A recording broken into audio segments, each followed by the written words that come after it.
Welcome to the NBTLT podcast with your guides to this magical journey, Lon and Zumi.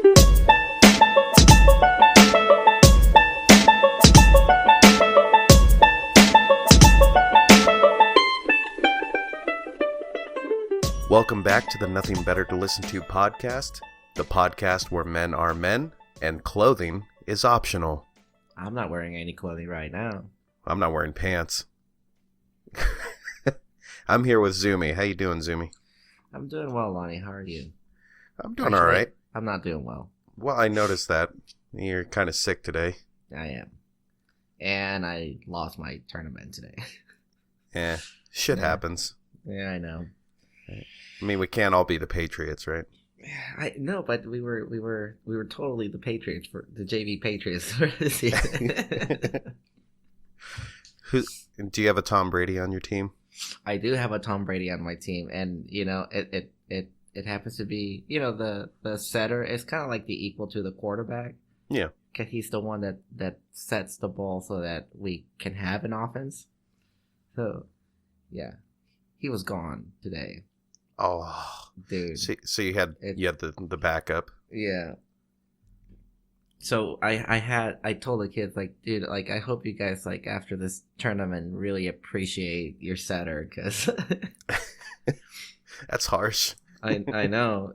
And everybody's like, oh yeah, no, we definitely saw, but you know, I had another kid play as the starting setter, and he did a pretty good job. So is he usually in that position? No.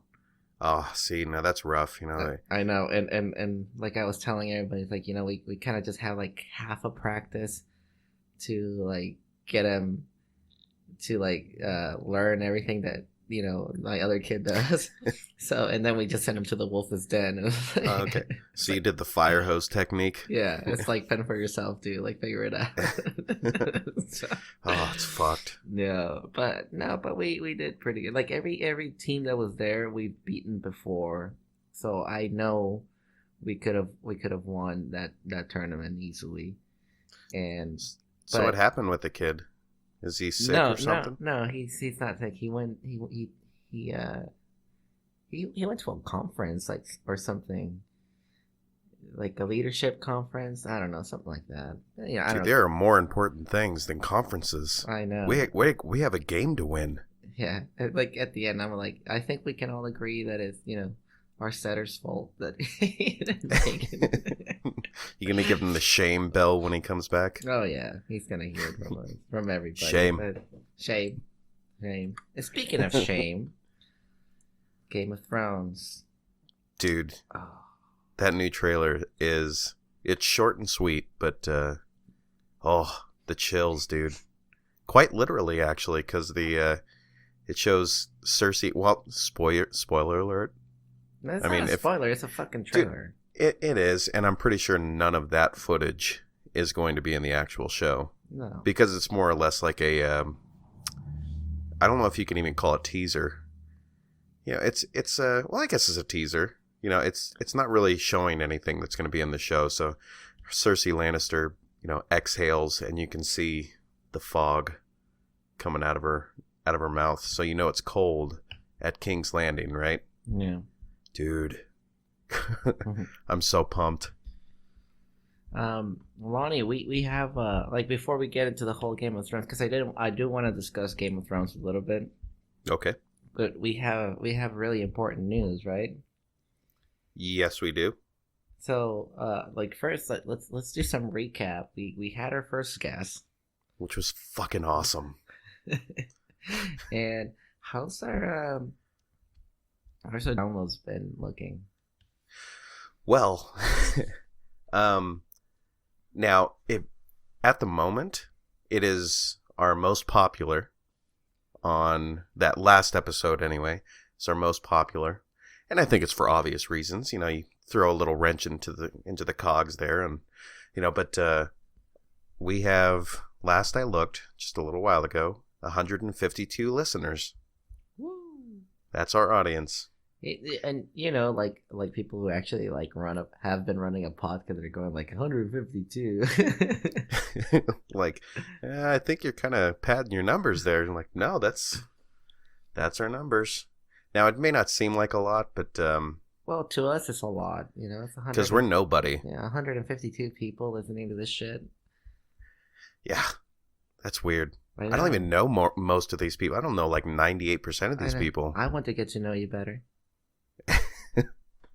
I would love to. I would love to get to know our listeners better if they just, partook in, like sent in some emails or something. Dude, be careful what you wish for. Oh, but that's the good stuff. I know. But it'd be really funny, like if all of a sudden like girls started texting you like pictures of their boobies and stuff. Then I'm gonna have to hire like a PR guy or something. You're like, here, you take my phone. How fucking weird is that though? I can't. That is a lifestyle that I don't understand. Now, I don't think we'll ever get to that point, But well, no, but I mean, like, but isn't like part of you like kind of like saying like, oh, that'll be pretty sweet, like chicks just sending me random like naked pictures and whatever. No, because I'd be scared. Like I'm actually like terrified of people like stalking me because they're crazy. Mm-hmm. We had I saw Misery. Yeah. Well, we've talked about our stalkers, right? Like before. So, I mean, yeah, it'll be like it gives me a panic attack just thinking about it. I think it'll be fun for like the first couple of pairs, and then after a while, you're like, dude, like, should I change my phone number? By the way, Lonnie's phone number is 555 1212. That lifestyle, I will never understand how people are able to manage. The like when you're in like the high celebrity, like say like a Johnny Depp type. I mean, why do you have to go with Johnny Depp though? Well, because it's Johnny Depp. I mean, he's but he's been doing pretty fucking crappy lately. Yes, but he has already reached that point to where everybody knows who Johnny Depp is. I mean, what's seen in Gilbert Grape, dude? It's man. That's the best. It's a long, yeah. Well, I think Jack Sparrow's like his best character, but like the writing and the execution has been poorly. And I don't know if it's just because it's Disney, but they they refuse to kill anybody off of their fucking story arc, and it's like, dude, they're fucking pirates, for crying out loud. Well, the thing that well, that's what I mean is like he's at the level of celebrity now that he can't go anywhere. Yeah. I mean, you can't just like, one of the things that I enjoy in life is, like just randomly going to the store and maybe picking out some snacks or something like that to come back and watch a couple movies. Something like that. You can't do that as a celebrity. Yeah, you're on check every single time you go out if you have like and then if you do it, you have to make sure like you have to like have your agent call the store, or even if you don't, like let's just say you don't and you're just going to wing it and you're just going to run into a 7-Eleven and grab yourself a drink. You have to account for that being like a half-hour trip. Yeah. So you can just get in and get out. I don't know. Can you imagine though, Lonnie? Like you have, let's say you're like famous. You have like the famous status. You can't even fucking fart in public, dude. Yeah, you can't do anything that you would normally consider like a silly bodily function. You can't do. Yeah. I mean, you can, but if you do, you'll be on like the National Enquirer for being like, oh, does Lonnie have diverticulitis? It's like, what the fuck? No, I just sharted a little bit. Calm down, But no, I'll never understand. I don't think I could handle that, and there's just so much pressure. The thing that I have never dreamt of actually happening to me was the rock star type of lifestyle, like especially like 70s and early 80s, where you out of nowhere, you're just popular, right? Right. And you have your agent, you have your PR guy, you have all these people around you that handle certain parts or aspects of your life. Who are not your friends, by the way. Who are not your friends. and none of these people surrounding you that are like groupies or fans or anything like that. As much as I like to consider myself a fan of certain things, I am not friends with the New England Patriots. I am not friends with, Matthew McConaughey. It's just... All right. Anything that as a fan, you try to do with a celebrity is for your own gain, right? Yeah. I mean, unless you're just trying to be nice and you act like you don't know who they are. Well, there's a couple of artists that have been done it, that they're doing it right, and like Sia, for example, like she wears, as fucking stupid as I think it is, that she wears a fucking mask. And who is this? Sia, what's her name? Sia, the Australian singer. I don't know. I have no idea. Let me see. Is it? She sings that song, Chandelier. Yeah. Oh, okay. I know who this is. I don't know if it's Shia, like Chia, or Sia. I think it's Sia, like SIA. Yes. Like she wears a mask every time she sings. Mm-hmm. Like when she became popular. Because I remember seeing videos of her when she's just like, just regular artist just singing a song or whatever, and then all of a sudden she hit it big, and she's like, fuck that, I'm wearing a mask. And during interviews she always like turned her back, like she refuses to show her face on camera. And if she's on a live show, or like, let's say she's like on the late show or late night show or whatever, like she'll wear a mask. And she's like, yeah, and it's working well for me, because I'll go to the grocery store, and it'll be really, really rare for somebody to approach me and see like, hey, you're Yeah. I see it, right? Can I have your autograph? And it's like, so. I get it. Yeah. And I mean, it's. I mean, you look at it and you're like, oh, what a fucking weirdo. But I mean, it's one way to protect your privacy. Yeah, in a way. Because, or at least your own personhood. Well, think about, like, for example, I don't know if you're a big like Eminem fan or not. I am. But I like Eminem. But in the record, what's it, Marshall Mathers? You know that I Am song.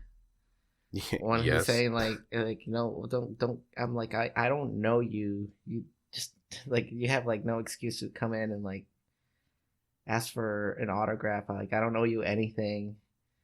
Don't come. Well, yeah, something like, I can't remember the lyrics, but he's like thinking, I'm here and I'm eating with my daughter, and you're like, well, and that's what I mean. It's like you have guys. We'll just go the Eminem route real quick. Like, he's one of those guys that has said that he actually does enjoy doing performances. He enjoys going out and doing concert tours and stuff like that, and he enjoys doing stuff for the fans. But you have to remember that these people, they're still people, and they want to go out and have like at least some semblance of a normal life when they're with family or something like that. And that's what sucks, is like there's no way to guarantee that. In fact, it's quite the opposite. Like, you go out and you're a celebrity, you're going to get hassled. Yeah. Well, but I mean, there's another way to another side of the coin too, Lonnie, because like, for example, like Gabriel Iglesias, like even in his performance, he's always like, hey, if you ever see me like in the street or whatever, like, this is new to me, but I'm cool if you just like come and talk to me or whatever, and like ask for a picture, like.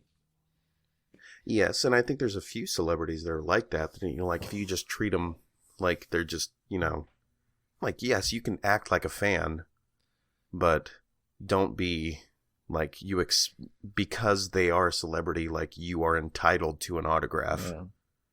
You know, I- it's like I'm not a fucking museum. Yeah, I would do it like Picard. Picard charges like $250 for his signature. Yeah.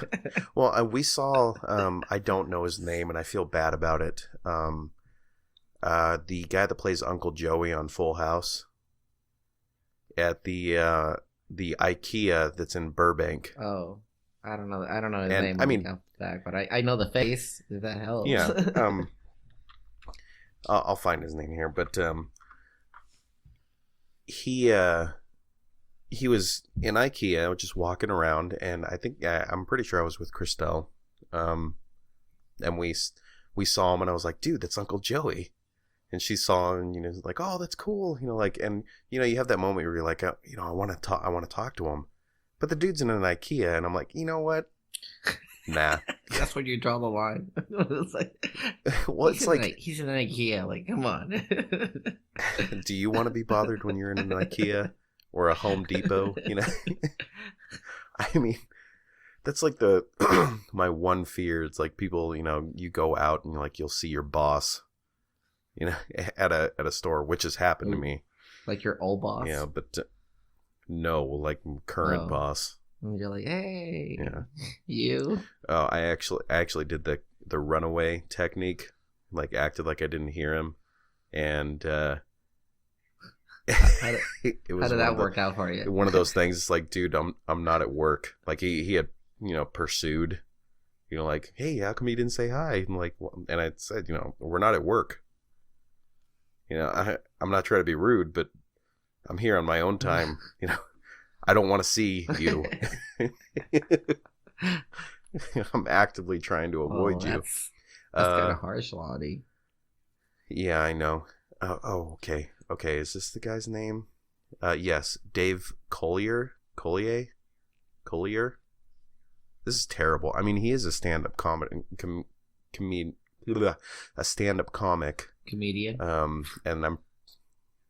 Yeah, that's the word. He's a comedian, like an actual a legit comedian. Oh. Yes, and he was like before this, he was a stand-up comedian, actor, voice actor, impressionist, and television host. So and then he did Full House, and I guess he still does stand-up comedy. Nice. But yeah, I mean, that was like, you've been in Burbank. You've been at the Burbank airport, Yeah. right? Yeah, I mean, there's tons of celebrities there because they don't want to go to LAX. I used to work in Santa Monica in the flowers market. We saw them like all the time. It's like they would buy flowers from us. They wouldn't fucking tip for shit though. They're horrible tippers. Well, I think it depends on who you're getting. Who'd you get? Were they Mexican celebrities? They weren't Mexican celebrities, but a couple like reality shows celebrities. But, I've seen tons of those. They were fucking dude, like not even a buck. And it's like, dude, I just sold you flowers. Like, come on. But maybe they don't know. no, they did. That- Well, that was like for the longest time. I didn't know that you could tip the car hops at Sonic. Really? Yeah, I didn't know that, and I just thought of it one day, and I asked one of the car hops. She came up. I'm like, "Hey, are you allowed to receive tips?" She's like, "Yeah." I'm like, "Oh, Did you undress? Yes." Bitch is pressing charges right now. But well, hold on. We just sort of like veer out of like where I was going with this conversation about celebrity and all that stuff. Okay, go we as we speak right now, like before we started recording, we bought our domain name. So yes, we did. We'll have in the next couple of days the NBTLT podcast.com. Woot. Yeah. So and it's official. we'll integrate new ways for you to download the podcast, share it. Probably listen on the website. We'll actually have our own legit email, and it won't be at Gmail. not that we don't appreciate I don't think we'll abandon it, like right off the bat. But no, but we like it, we're not ungrateful. We highly we do appreciate that, Google, Hotmail, like, free emails, and that's my baby. All of that stuff. And that's my baby in the background. Sorry. Hello, baby. He's crying. So let me see. Kenji. No, that's Sid. Oh, he's a sweet boy. Such a brat. But it's always the youngest, right? So that being said, come on. Oh, there he goes. Wife got up.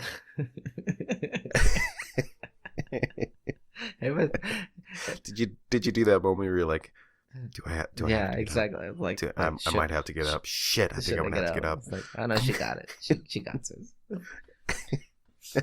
I might have to pay for it, but she got it. So we'll definitely add. We're planning on adding SoundCloud.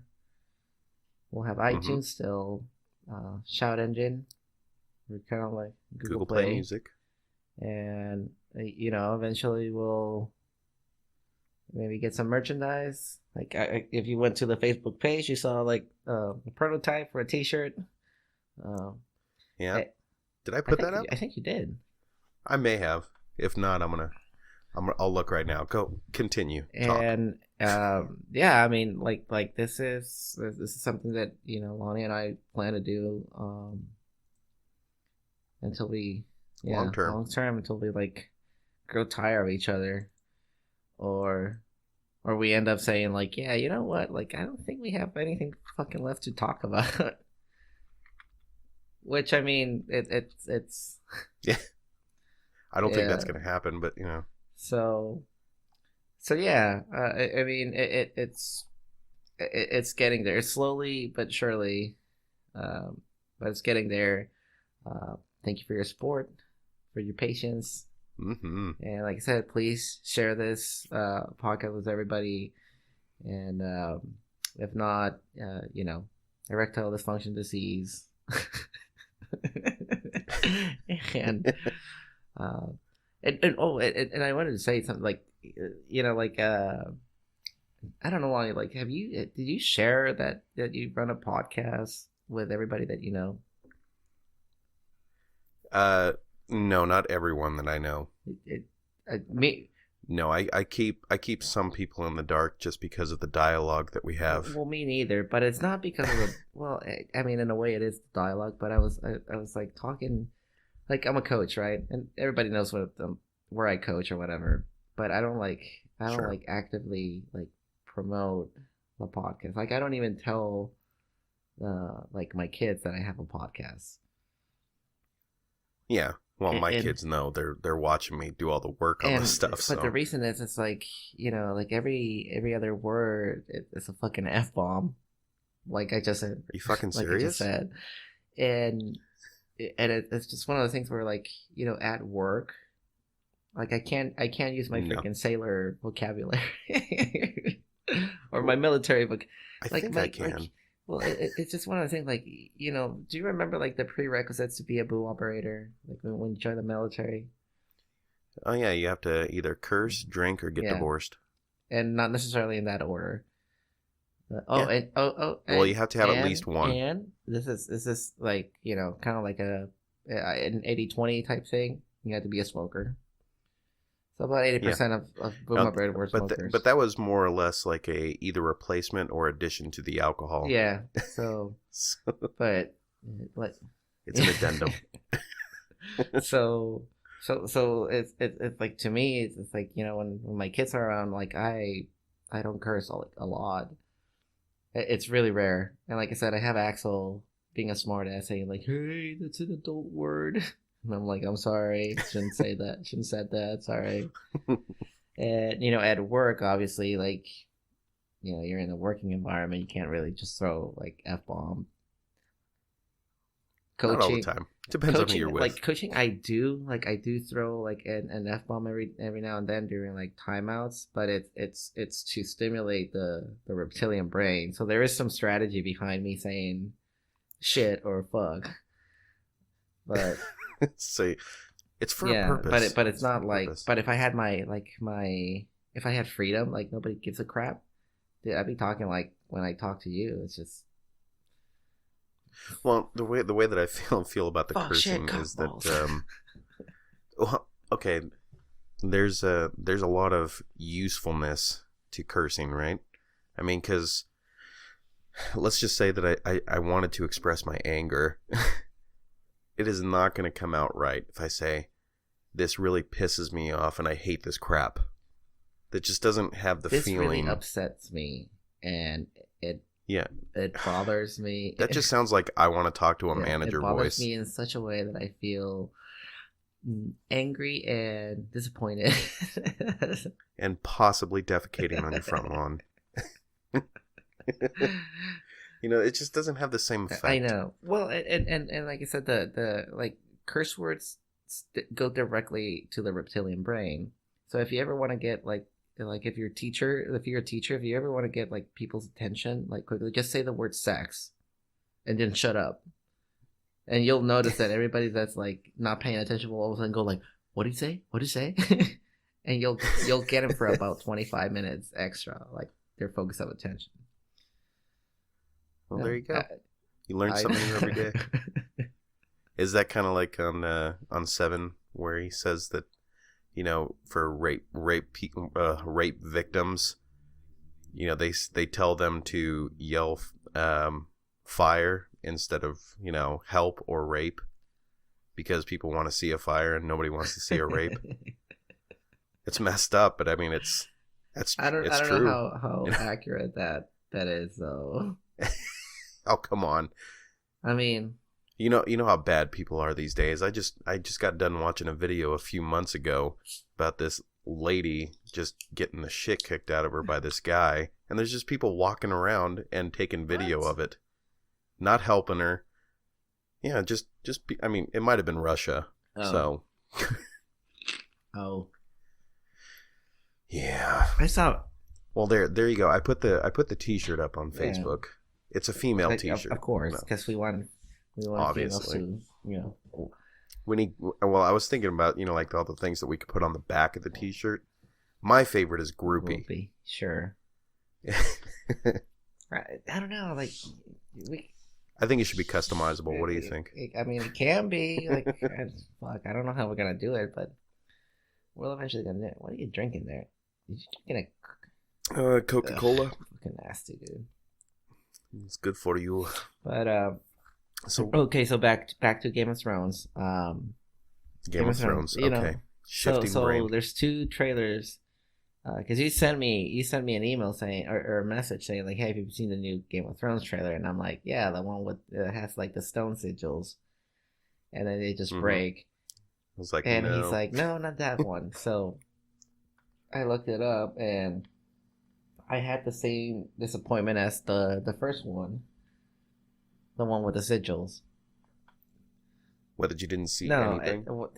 I don't mind the trailer. Like, the trailer's perfect. It's, you know, it gets you all hyped out. Like, oh, it's him. And what got me fucking pissed was that it said, you know, July 16 or whatever. Yeah. I'm like, dude, July? I'm like, what the fuck? Yeah, that just means that you know that you're going to have to wait at least a couple months for another trailer. It was just like, really? Like, don't release it. I'm so used to Game of Thrones happening like right now. And it's just like July. Like, shouldn't we be in like the second week? Yeah. I mean, just brutal.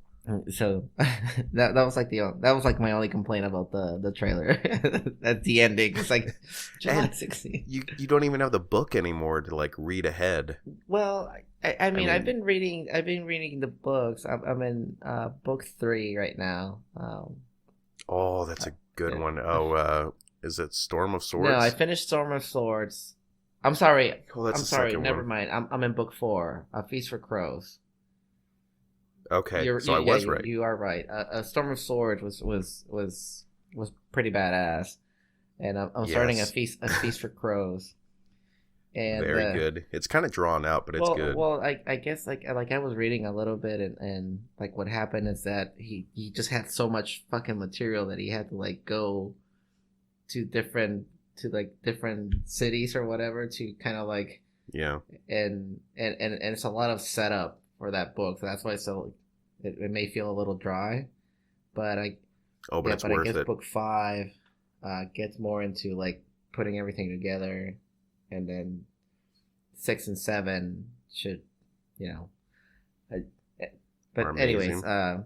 well, I don't know if they're amazing, but You'll see. it's like you'll see. But so where was it? Where was I going with this? With the books? Game of Game Thrones. read the books, or reading the books, and Trailers disappointing, yeah, but don't badass. yeah. So so the storyline, like it doesn't matter like if you have the show, because like a lot of the stuff in the show it's completely different from the books. Yeah.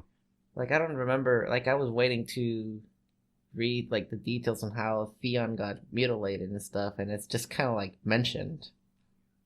Yeah, it's pretty vague. It's just like, I mean, it happens, yeah, but I mean, it basically just transitions from him being Theon to and Reek. you're like, oh, well, I guess he shot his balls off and stuff, but Yeah, it's definitely not as brutal as yeah. the show when it comes to that. And there's like other stuff like with spoiler alert, I guess, with like the Hound. All of a sudden they just Yes. mention like he's already with the the Man Without a Banner, and you're like, oh, so he's alive. Well, it kind of happened that way in the show too. Well, but Where you thought he was dead. but the cliffhanger that feels kind of like a show cliffhanger. On this one, they don't even show him. He doesn't have like a chapter. You just find out through like other people's conversation. You're like, oh, like I guess he'll. But I kind of like it that way because that storyline felt a lot like like the rumor mill type of story. And that's essentially how you would learn about other people's, stuff.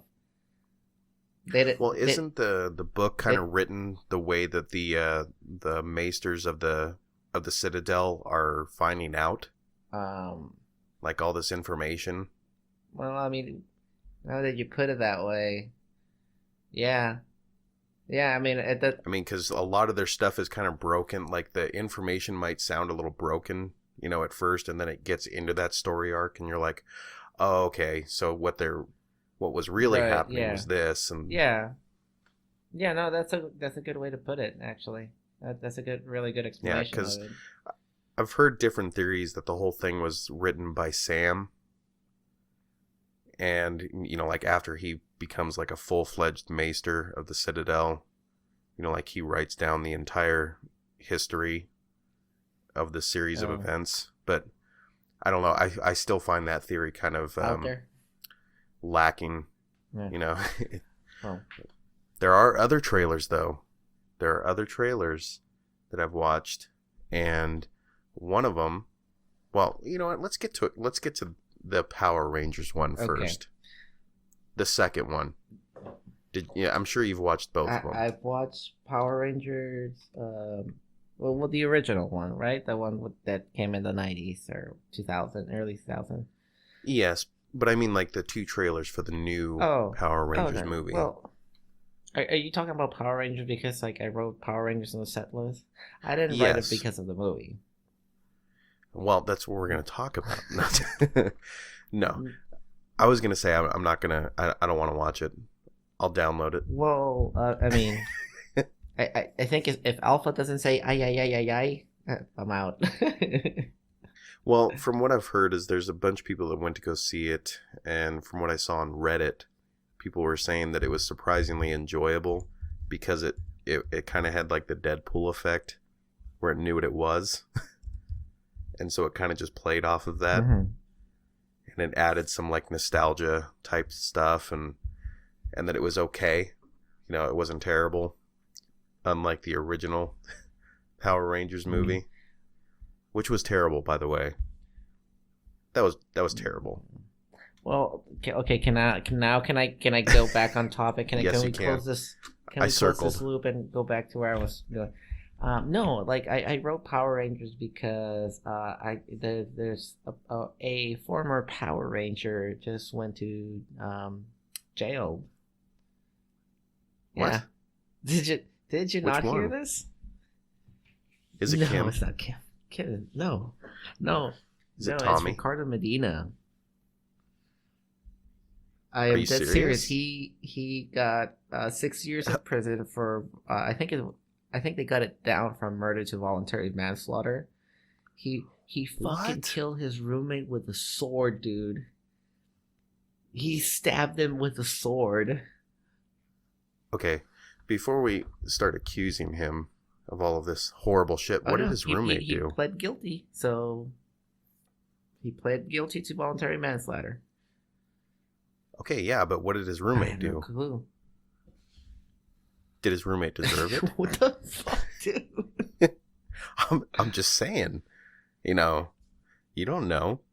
He could have been balls deep in his girlfriend or something like that, and I'm just saying. See, okay, No, that's messed I'll read up. to you what like the news says. He just says that he received the sentence 2 weeks after pleading guilty to voluntary manslaughter. He's like, so he was charged with first degree murder, and they got it down to voluntary manslaughter if he pleaded guilty. So they made a deal. So let's say it says that him and the guy became embroiled in an argument, and he grabbed a sword he kept in his room and stabbed his roommate several times. After the other person that he killed attempted to break down his door. He said he initially claimed that he acted in self-defense. And then what did he later claim? Well, I guess I guess it didn't look Not so good much. for him, so he's just like, oh, voluntary manslaughter, 6 years. Well, from the pictures, the recent pictures, he doesn't look like he's in the high point of his life. No. He kind of looks like trailer trash. Did you see? Well, no, it was my brother. My brother was telling me that, or was it you? The documentary that's about Power Rangers. Well, the original Power Rangers, and they had the character play Billy, the nerdy kid. Yeah. Was it you? Yes.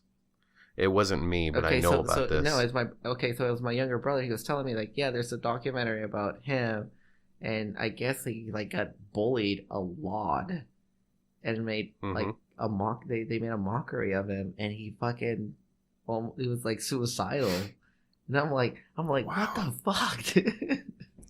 Yeah, it's messed up. Well, the thing that now Ricardo Medina, he was actually part of not the original one, American Power Rangers, because we can get into a whole thing about that, how they kind of stole the footage from some other Japanese show or Korean show. Steal it.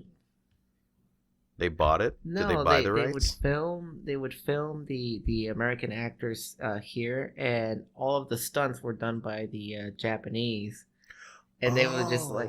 See, and I they would did just not know mesh that footage and dub the voices over. Oh, okay. Well, that's not so bad. That's not so bad. But this guy, Ricardo Medina, he was in the the third rendition, I think or so. something. I don't know if it was Rescue Force. I'll find out. Let's see. Oh, Wild Force. Wild Force. That's what it was. Yeah, I think that was like the third rendition. He was of the a Red whole thing. Ranger, though. Yeah. Duh. I mean, it's Ricardo Medina. Gee. That's like saying you didn't know that Arnold Schwarzenegger was the Terminator. Come Arnold on now. was the Terminator? I thought... No, it was Sylvester. I thought it was, what's his face? Jason Statham. He would have had a collared shirt on. It was supposed to be O.J. Simpson. Yeah. That would have been terrible.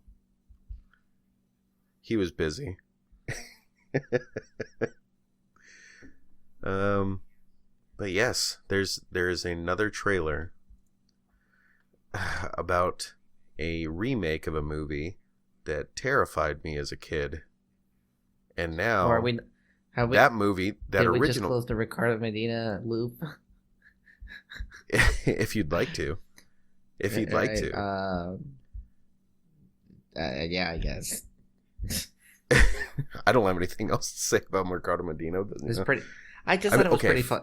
There's one thing I'd like to say fucked up. is that that's all. yes, I mean, so he didn't slice him. He stabbed him with a sword. With a sword. And when I heard this news, like all I can think of was the movie Serenity. He's like, he killed me now. He killed me with a sword. How weird is that?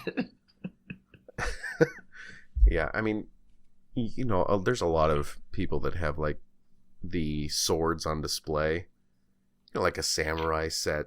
Usually douchebags. I had a sword. Well, I don't want to say it, but they have the no, I mean like the collection. Like they have them stacked. That's okay. I mean, you can call me a douchebag. That's fine.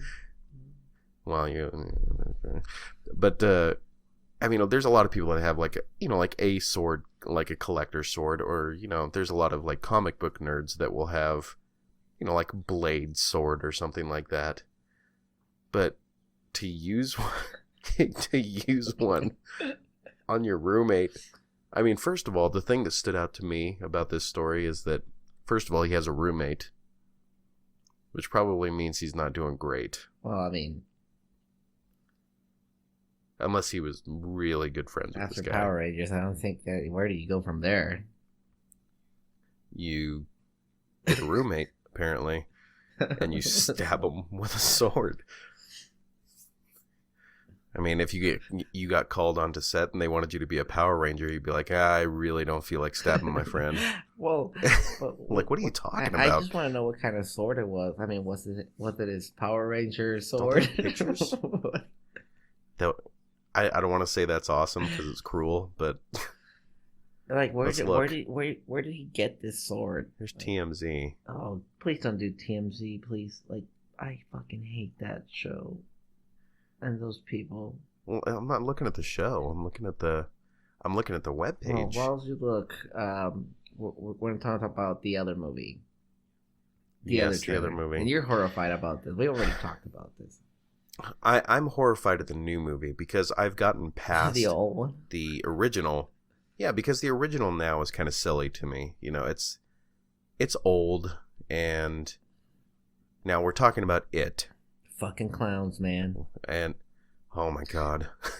And I think they did, from what I can tell from just the trailer, it looks like they did pretty well with the feeling of it, and they kept like the original sounds, like the creepy sounds from the original movie. Like that I can't do the sound, but like when the balloon is floating. Oh, dude. I will say this about it. Like that fucking movie, like, I'll say this about Stephen King in general, is that his delivery of like the major twists or plot twists or whatever. Genius. No, I was going to say poorly executed. Genius. Dude, fucking it. Okay, he's a clown. He has like the teeth and stuff. That's fucking scary as fuck. But at the end, he ends up being like a fucking alien looking thing, and you're like, That's because he was an alien. But you're like, that's not scary anymore. Like all of a sudden, it turned into a sci-fi movie. Like no. Just keep the clown as it is, like a fucking cannibal clown. Dude, that's scary as fuck. I think what they're doing now with this new one is they're not going the alien route. From what I've read, is that it's an interdimensional being. I kind of wish you would have told me that. Yes, I know that is the one part that kind of makes me upset. They could have. It depends on what their definition of interdimensional. He's gonna come out of the fucking television like the Ring Girl. Oh my god! I hope not.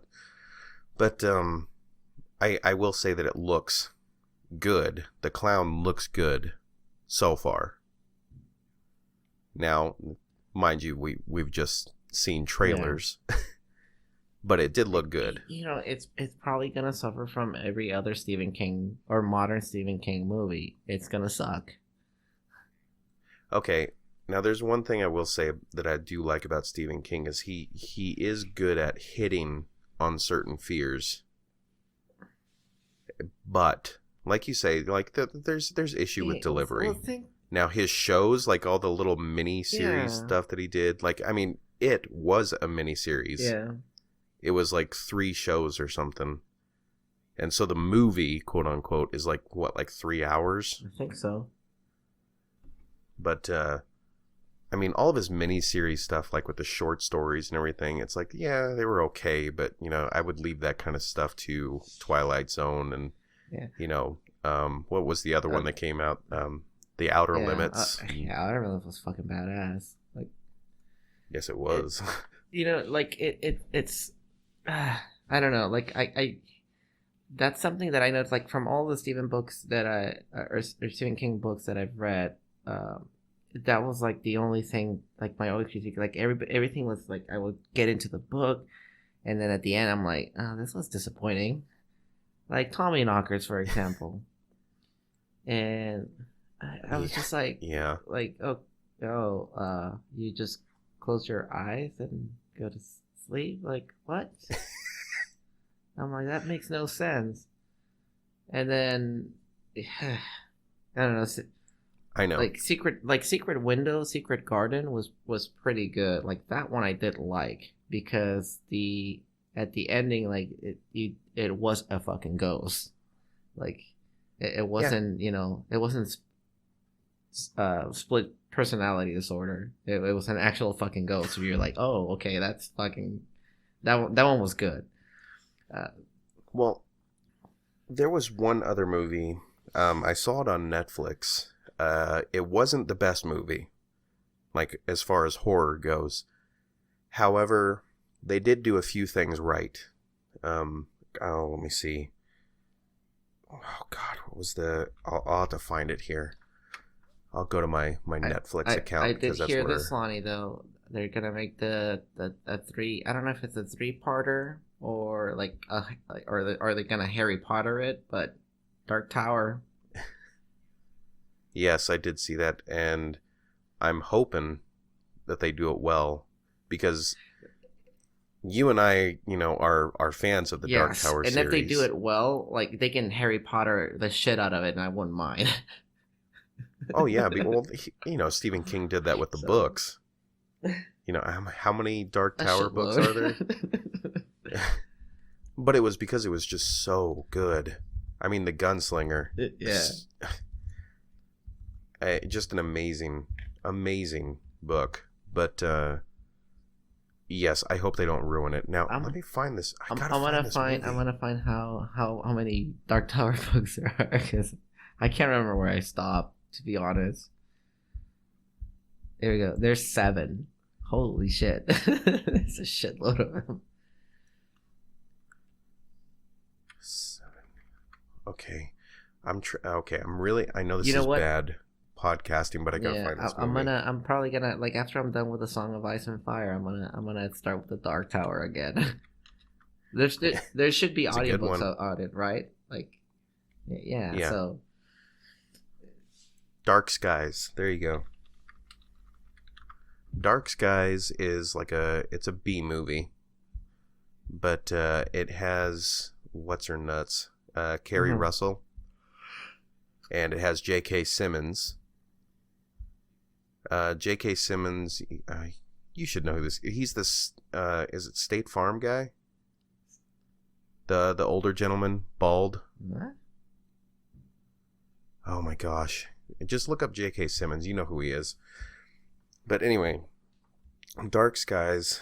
I'm pretty sure you can find it on Netflix even now. Because that's where I watched it at first. But it's about this family. There's 2 boys and then a husband and wife. And Carrie Russell's the wife. I don't know what her husband's name is. Josh Hamilton. He's been in other movies, but they're not necessarily B actors.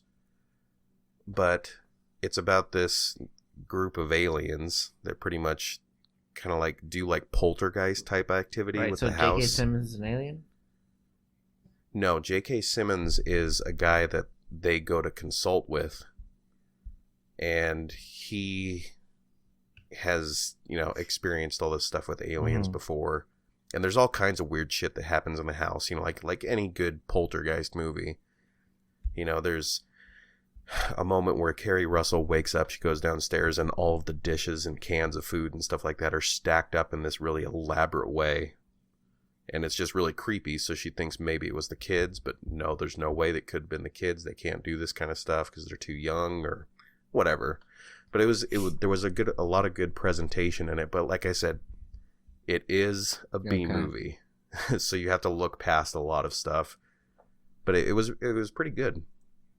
But yes, I don't know how I feel about it because, like I said, it terrified the shit out of me.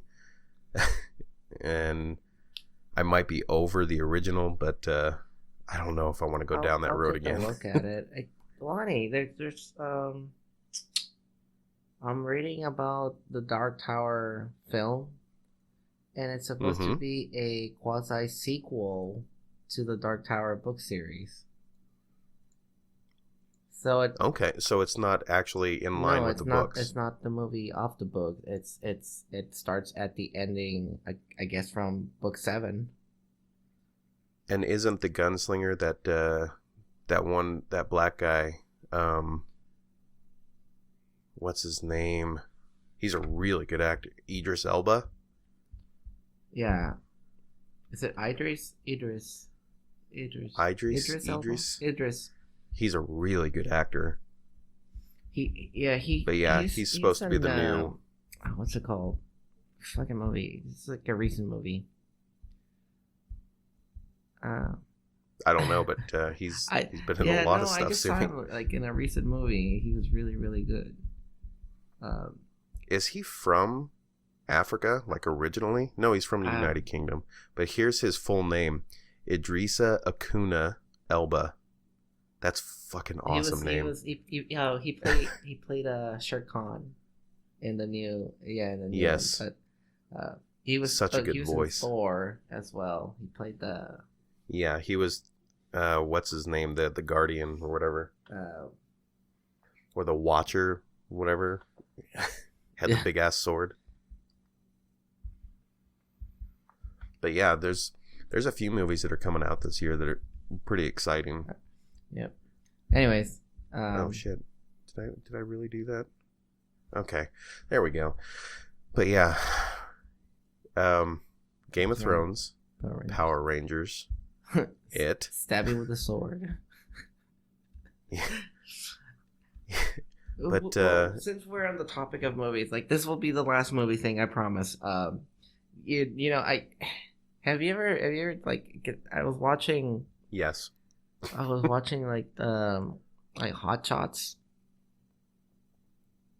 It's been a long time. Hot Shots Part Dukes, which I think is the best one. Part Dukes. Or Dukes. Part Dukes.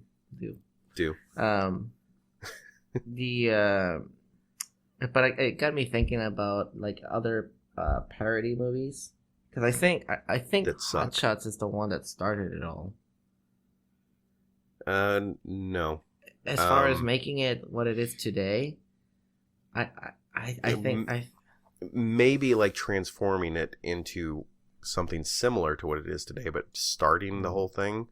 Like, of course, I'm not talking about like all parody movies, but if you mean like the style that they use now, I mean, yes, it's closer to that, and I think that they can probably take credit for a lot of that stuff, because Hot Shots did everything, but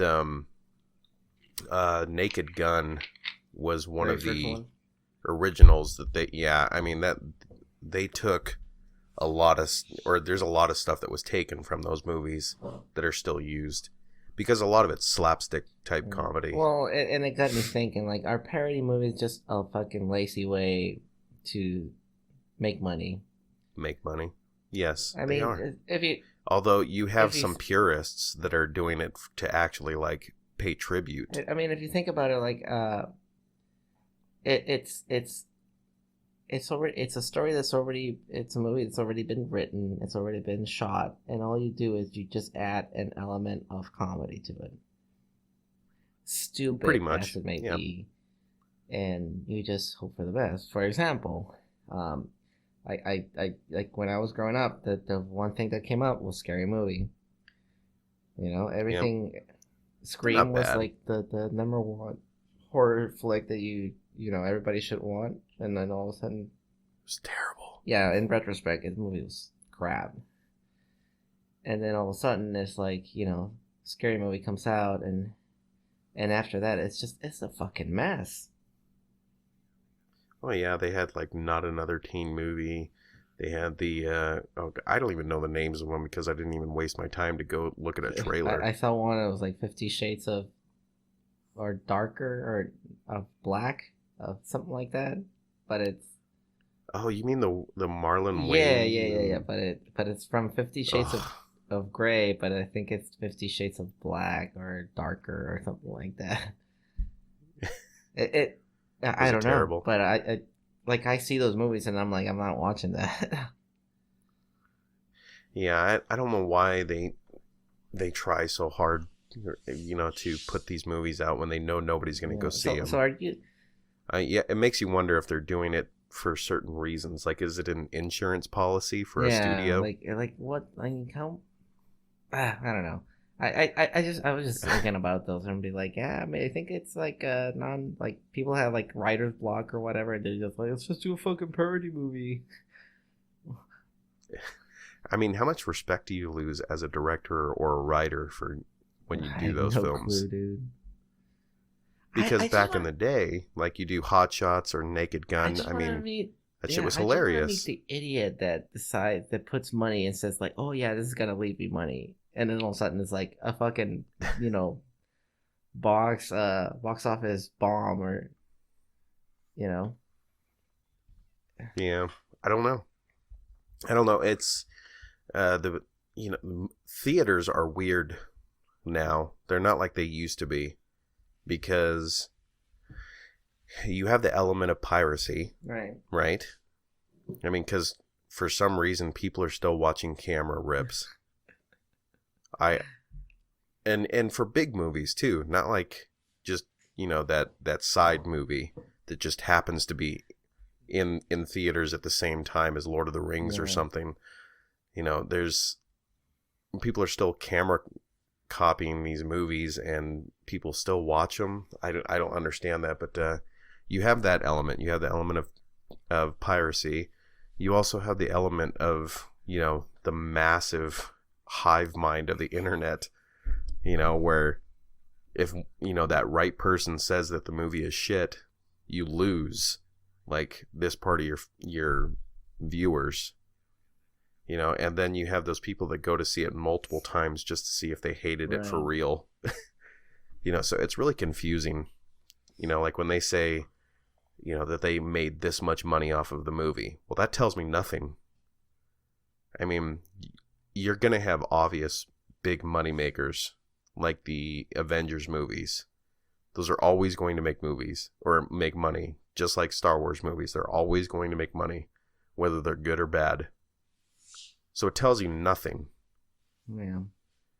But I don't know. And it's the same thing. People are going to go watch Adam Sandler movies.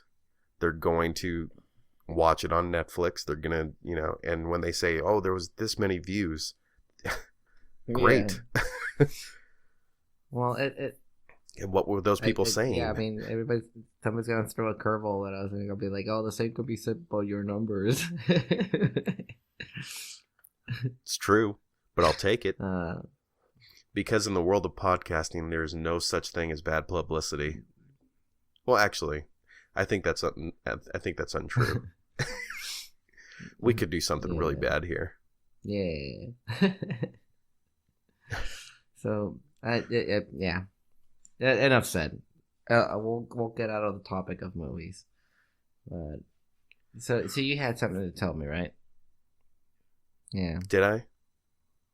Well, I was just gonna say April Fool's Day. Since you have it written, I actually wanted to talk about it too. It is April It is Fool's April Day. Fool's Day. but I fucking hate April Fool's Day. What? Not because of the Wait, day. Not because of what it Well, represents. why do you have April Fool's Day? Because of the fucking idiots that do all this stupid shit on April Fool's Day. Like, It's like, okay, what can you believe on April Fool's Day reading through Twitter or Facebook or anything like that on April nothing. Fool's That's Day? why it's April Fool's Day. Absolutely nothing. It's like you open up the news and you're like, okay, who's Yeah. fucking with me today? But by the way, like our domain on our webpage, that's not an April Fool's thing. That's real shit. Oh yeah, that's real. But yeah, I hate April Fool's Day just because of the idiots. Well, there's some pranks, like people get fucking creative, and there was one that I saw and I really enjoyed, and maybe you can put a link to it on the description on this one, but it was Maybe. it was the Mortal Kombat prank in the elevator. Have you seen this one?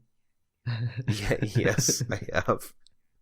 But the guy just wasn't he wearing like a Sub-Zero outfit or something, or a And Scorpion he just starts outfit? karate, doing karate moves in the elevator. And it's like everybody freaks the fuck out. And then like, ah! There's Like, this oh one, shit.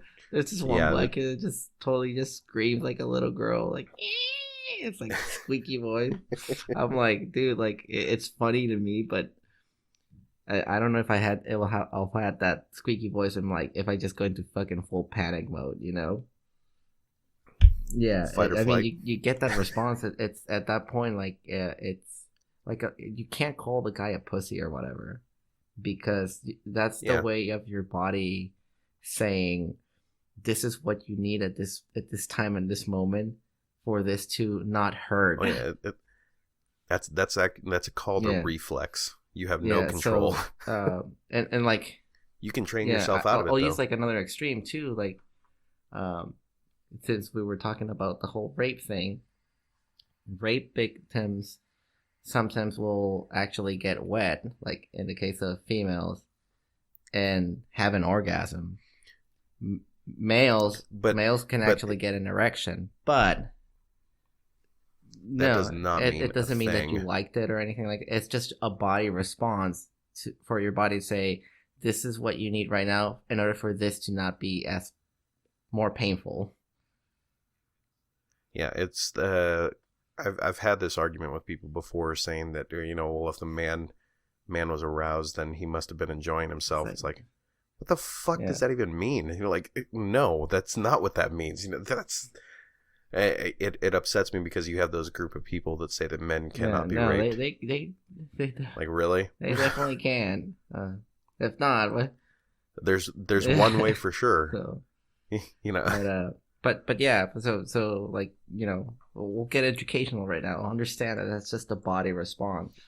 But like I said on this video, that elevator video, I thought, dude, I was cracking up. I was laughing so hard, and then I felt bad because I was like, oh, but that poor guy. Like, lately I've been resorting to Irish people doing stuff. Have you watched those videos? Irish people doing stuff. No. Like Irish people taste American desserts. Irish people drink, American beer, or it's pretty funny. I mean, it's not hilarious like your Mortal Kombat videos, but they're just fun. That's been my pastime There was lately. one that I saw recently, and I don't know if we talked about this before, but there was one where it's called In and Out goes to England for a day. Like the okay, so yeah. They had In and Out. They approved In and Out for one day in England, and people were waiting like 4 hours to try a double. Oh, so like in LA. And but all of it, everybody's like making a line. It's like, yeah, I just came in, dude. Like, I've been waiting for 2 hours. I want to see what this burger's all about. And then they have that reaction. Some of them like biting into a double, and they're just like, this is a really good burger. Damn right it is. Dude, You're wearing the shirt again today. Yeah, I actually I'm not wearing my cystic fibrosis one today. But I could get sucked into the wormhole of YouTube videos. But look this April Fool's one or this prank one, like it fit the day quite well. Well, go ahead and link it onto the set list. I will put it in there for people to watch. But yeah, I can't stand April Fool's Day. It just it bothers me to no end because like I'll just go through because with me, like it's during off season for football.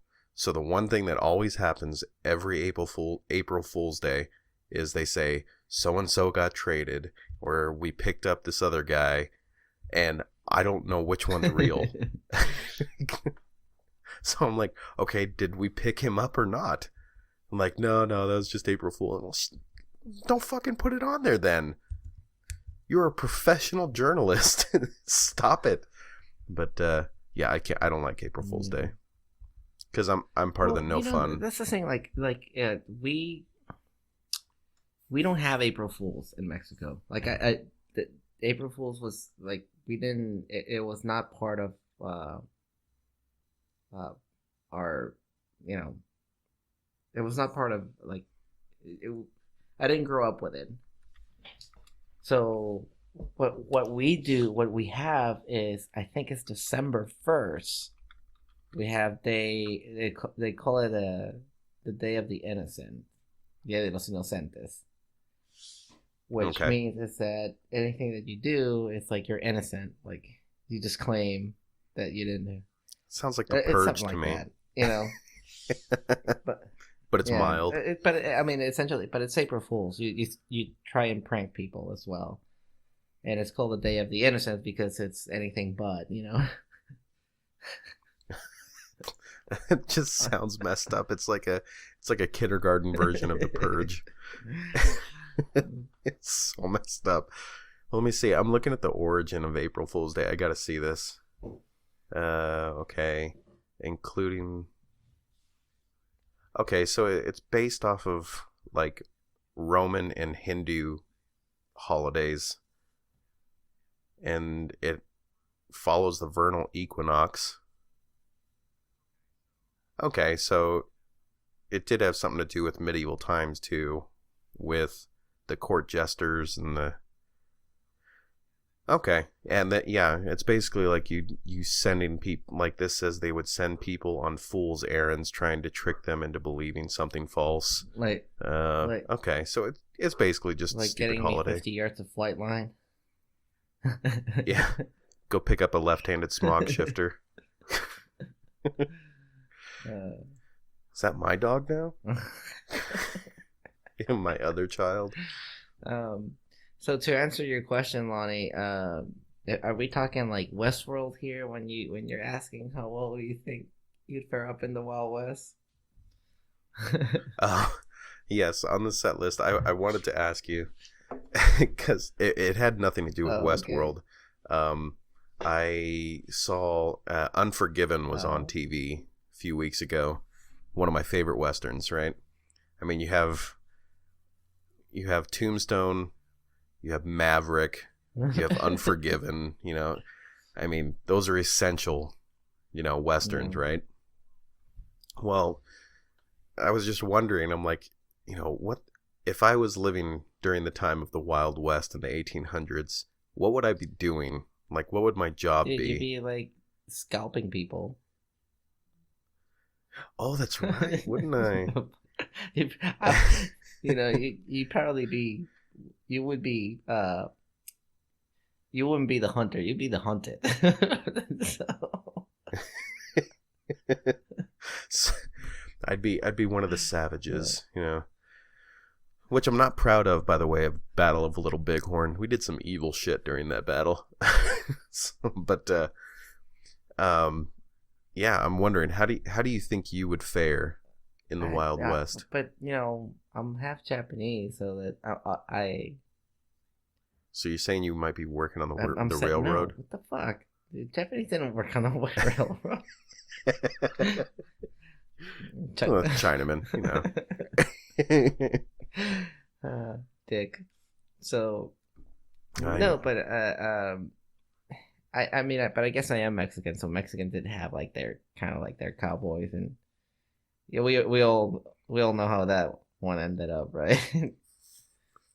Yeah, but there was plenty of them that hired themselves out for things, like either assassinations or just straight up work.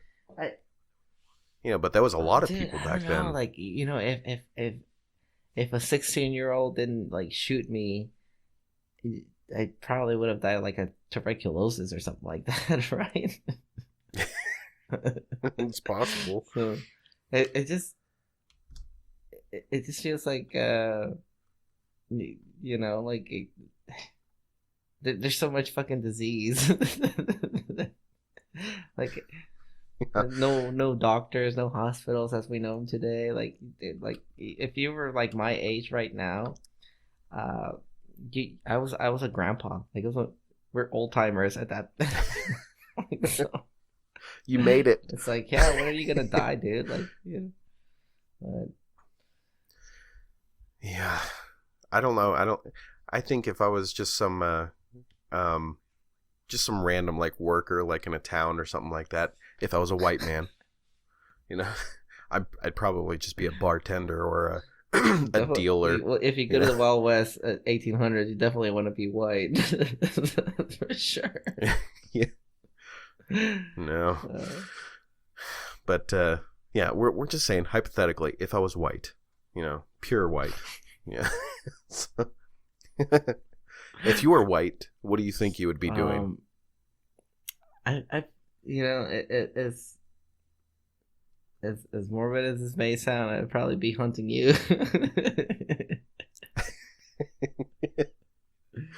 Be the Mexican bounty hunter. I would like to imagine that I would be a bounty hunter. If not, I want to be like the doctor, because that's like the only guy that gets to see like the women naked, because they have like all this shit fucking all over the fucking place. Yeah, but the bush, I don't know, man. Well, I mean, men will be the same, dude. Like bush, and definitely not shower like every day. You don't shower every day. Ugh. Yeah, I would. I'd have a thing about it. I'd go find a river. All right, well, let's go ahead and take a quick break, and we will see you all in just a second. And we're back. Sorry, we had to pee. Yeah. While you were peeing, I totally now, just like what I have like leftover Panda Express, so I'm like munching. Like, see, you can't be talking about In-N-Out and Panda Express. Dude, I'm hungry, hungry right now. Kung Pao, so I'm like eating the chili peppers that they have. So like my tongue is on fire right now. But are you clear? Yeah, well, it's clearing up. Yeah. Yeah. Well, that was my grandpa's cure for a cold. You cure, just quote unquote. A bunch of chili peppers and. Yeah, it was peppers and stuff like that, and then his other thing was a spoonful of horseradish and a shot of whiskey. I don't know about that one. Sounds rough. That horseradish was I don't know if the whiskey did much, but it certainly cleared you up. I mean, the horseradish alone, like you take a spoonful of it and just swallow it. I mean, that whole nasal passage just boom open. I've heard like from, I don't know if you know who Michael Savage is.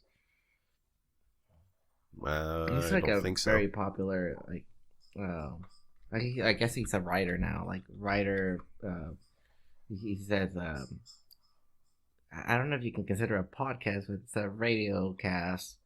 He's on the radio. Is he the pro-Trump guy? I think he is pro-Trump, actually.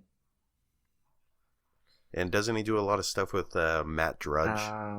Not sure. Like from Drudge Report? Not sure. I'm pretty sure this is the same guy. His name is Michael Savage. He calls himself Savage because of like the character from A Brave New World. Mr. Savage. Okay. Whatever. But anyway, he in one of his shows, like he said that like what. It's one thing that you can do, like before you start getting sick, like that, you can gargle like whiskey and then spit it out or whatever, and that usually helps with like the sore throats and all that stuff. But he's like, if you want to do it my way, like you gargle the whiskey and then you just swallow it. That's So, the pro anyways, version. I did it once, like and I didn't want to waste some like good whiskey, so I did the whole gargling thing, dude. I nearly puked. I was like, like it's just alcohol's too strong. It's like no, like I think I just rather drink whiskey. Like, Well, it's like my uncle used to be a big drinker. I mean, he still has a few drinks now and then now, but not nearly as much as he used to. And his big thing was whiskey. And the dude was one of those guys that he'd wake up and on his nightstand was a glass of whiskey. Or like, like something small, like it was like a 1/2 inch full lowball glass. Yeah. And I mean, he'd wake up, take that glass, swig it, and then go brush his teeth, put deodorant on, go throughout the day like it was normal. It's like, jeez. Surprised he didn't put the toothbrush in the whiskey and then brush his teeth with that. But yeah, just amazing. But I was gonna ask you. I mean, the one thing that I mean, we've been talking about movies and stuff like that, but there has been a lot of movies that I've been watching over again, like from my childhood or from or maybe like my teenage years, that I watch them now and it totally ruins it for me. And there was one movie, Adventures in Dinosaur City. Now this was a very, very that's a cheap, very obscure reference. Yeah, yes. Adventures in Dinosaur City was this, like, it's like a C movie. It's bad. But I watched it when I was a kid, and I liked it when I was a kid, and it's basically like, you cannot find this movie in the States. Dude, I'm like really fucking surprised that you even know this movie. You know the movie? The kid from Erie, Indiana was the main character. I know this movie, but how they get sucked into the TV. Now, I found a copy of it online, and I had to download it, and I rewatched it. Now, mind you, it was in VHS quality, like VHS ripped quality. So it was kind of bad, but holy shit, that's a bad movie. Wow. I mean, and it just totally ruined it for me. Like, I had all the nostalgia of watching it. I blocked this movie up. Like, I'm looking at like pictures, and I'm like I remember watching this, but like, I don't remember what's it about. But I remember the dinosaurs. Okay. Yeah. Okay. It was basically like, dude, and it starts so bad, and the acting is. I mean, the surprising part was the kid from Erie, Indiana. I don't know his name. We can look it up here. Erie, Indiana. Let me see. Indiana. Okay. The kid that was in this was Omri Katz. Is that his name? Either way, he's the main character. And he basically, like, his parents are scientists, and they are trying to create a way where they can transport physical items through a digital format to another place, like pretty much teleportation, right? And what he does is he has these two friends, a boy and a girl, that are over at his house, and they love this cartoon about these dinosaurs. So what they're going to do is, after his parents leave, they're going to put the show on his parents' big screen in their lab. So they do it, and they accidentally activate the machine that transports them into this dinosaur world. And it's so bad. Zumi, okay, I'll have to send you the link so you can download it and watch it, because honestly, seriously, you cannot find this movie. You can't buy it because all the copies that are available are in Russian. Some of them seriously, like, you go onto Amazon in Japanese, I think. Like Yeah, I But mean, like you just can't find it. You can't find it in VHS, like I DVD, remember watching nothing. this I'm looking at the picture. I'm like, dude, like I've seen that movie because, and you know why? Because I thought like I was a big Land Before Time um, fan, right? Yep, The first one, yeah, the original everything else movie. is shit. But Yes, I they remember are. it's like, oh, when we saw it, we were like, oh, it's the Land Before Time, but with like like the live action version of it, and Yeah, and that's how they pawned it. That's how they and I think marketed it. that's all I remember because like the dinosaur looks like Sarah, the Yeah, Triceratops.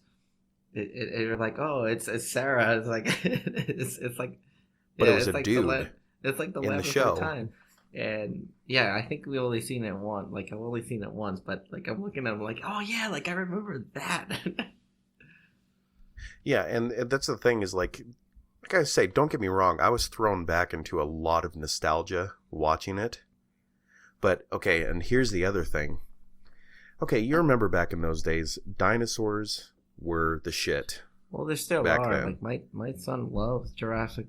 Yes, they are, but I mean, back then, that was like, they Oh yeah, merchandised that shit, like, to death. There was all kinds of toys. It wasn't like Jurassic Park came out a little later. Not much later, but a little later. And then that became the big dinosaur, marketer. But before that, we had these things like, gosh, I'm trying to think of, well, we had the show Dinosaurs. That was like a family right. sitcom. And most people Yeah, know about that show. Peter. But then you had this movie, The Adventures in Dinosaur City. And it was trying to play off of the same thing. Here's the thing that after I watched it as an adult, it has so many sexual innuendos. It is insane. And it's because it's such a poor, low-budget movie. That's what happens with these movies. Especially if it's a kid's Right. show, right? Because the writers know that nobody's going to watch it. And they just place this stuff in there. But there's so many of them, Zumi. So many of them. And I don't know. It's just a terrible movie all around. And I was going to ask you, do you have any of these movies that like you used to watch as a kid that you thought would like hold up? Like withstand the test of time? And you watched it again and you're like, wow, this movie Yeah. blows. Well, I think we had this conversation where like my brothers and I would watch movies just for like one scene. So like Yeah. for like I said, like for us was like kung fu movies or like karate movies is what we used to call them. If there was this just one scene where like somebody was like around house kicking the shit out of somebody, we would just watch it. So I would like not only do I have a movie, I have like a fucking repertoire, like a collection. So you can put any and all Shina O'Brien movies in there. You can put Okay. all the Chuck Norris movies in there. You used I to used watch to watch Chuck Chuck Norris Norris. movies? Dude, I thought they were Dude, bad I when used I to was a watch. kid. I used to watch Walker Texas Ranger. Oh my God. Legit, like once a week we used to watch it. I was so into that show. Well, the thing is that okay, you were looking at the pictures for Adventures in Dinosaur City, right? Just to get a feel. but when I saw what this, it I was like, was. God, I've seen this. I've seen this before. Yeah, you remember the little flying dinosaur and all that stuff, and of course the main character, which we all thought was badass, and of course the villain looks like he's like when you were a kid, they look like they're the same type of dinosaur, except for the villain had a horn on his snout, so that made him a villain, but what was the other movie that I was gonna say? When you say like you watch a movie for a scene, Rocky IV, like the montage scene. Yeah. Like when he's training in the middle of nowhere in Russia. That but that's one of those movies that I can watch now and I still enjoy it. But with this movie, oh, dude, like there was so much nostalgia to be had, but it was just so incredibly horrible. But yeah, I'll get you the link for that movie. I do have one. Then I like it. Like in that context, I do have one, and it's a less known movie. It actually has David Hayter in it. Yeah, really, like him, legit. If you don't know who David Hayter is, like he provided the voice for Solid Snake, Metal Gear. Hell yes. So I'm nerding out a little bit here on video games, but it's the Guyver. The Guyver. There's 2 live action films of the Guyver, and he. Is that the anime thing? Let me see. Yes. Okay, I know what you're talking about. So when I saw the Guyver, like I've seen the Guyver, the anime, because my cousin introduced it to me, and then all of a sudden we saw the Guyver action film, like live action film. With Mark Hamill. Was it Mark Hamill? Yeah, Mark Hamill was Max Reed. But there's 2. There's 2 live action. One has like one follows the comic book or like the anime, and then there's the one with David Hayter. So there's two Guyver like Guyver 2, I think is the one with David Hayter. Okay, I'm looking. Guyver Dark Hero. Okay, yeah. Oh my god, Zuni. So like I said, that movie is it's the one that I'm gonna pick. Not the one with David Hayter, because I like him, but the first one. Yeah, with Mark Hamill. It's just like, when I watched it, I was like, "Oh, this is so badass!" Like the anime, and then I rewatched it, and I was like, "This is pretty fucking cheesy." They're like the monsters like rapping and shit, and I'm like, "This movie sucks." Yeah, that was like the one there's one movie that's not so bad to me, but it's still pretty bad. Is Ninja Turtles 2. Yeah. You remember the first live action one, dude? Everybody that remembers was that one. Fucking badass. Like you get the turtles were alive, and you're like, whoa. Well, I still think that the first one is not that bad. I still think it holds up. However, the second one, it was still fun. But I watch it now and it's pretty cheesy. It's I mean, I just don't understand why they didn't go the Rocksteady Bebop road. Maybe they couldn't get the licensing for it. I don't know. But they chose those 2, like the wolf and the snapping turtle. But when you're a kid, you thought it was awesome. You're like, oh, that's freaking cool. You watch it now and you're like, yeah, that's pretty bad. But the third one was terrible. I don't know if you ever saw that one. I think I saw it once. The one where they actually go to like ancient Japan or something. One. Yeah, that one sucked ass. Oh my god. And the makeup was terrible. The costumes were terrible. I mean, you could see the lines. Like, I was going through the movie saying, like, dude, I can see the actor's neck. It's just so bad. It's like a really bad mascot outfit, and but yeah, I had to get that out. If anybody out there in the audience remembers Adventures in Dinosaur City, like, you probably do. You just don't know it. Like, if you go look it up on Google and look at Google Images, and you'll probably have one of those moments where you're like, oh my god. Because I think it was like on Disney Channel or something, and it was like an original movie. But god, it's a bad movie, Zumi. It's so bad. I can't express to you how bad this movie is. Is it so bad it's good, or not? Just really bad? No, it's just bad. It's just really, really bad. I mean, from the beginning, you're going to feel guilty just for watching it. You'll see. You'll see what I mean. I have watched The Room.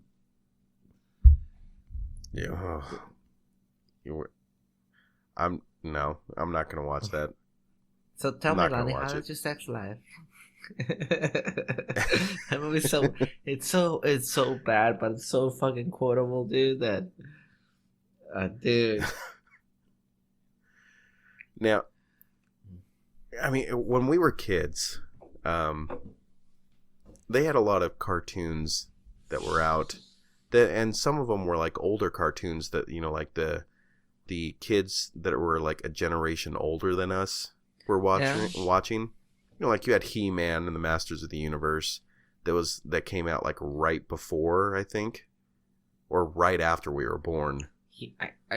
And a lot of these shows, like, for some reason, these cartoons always had an animal that was like a pet, or you could ride the animal, but it wasn't like a horse. It would be like a tiger or something like that, something odd. But for some reason, that was like considered like that was like one of those little subsections of our childhood. Like, you know, like if you had a badass animal pet, you know, like, you know, a bear or something like that, or a tiger, or, you know, something along those lines. So I wanted to ask you, if you could have any animal as a personal bodyguard, what would it be? Battle armor included. Any animal.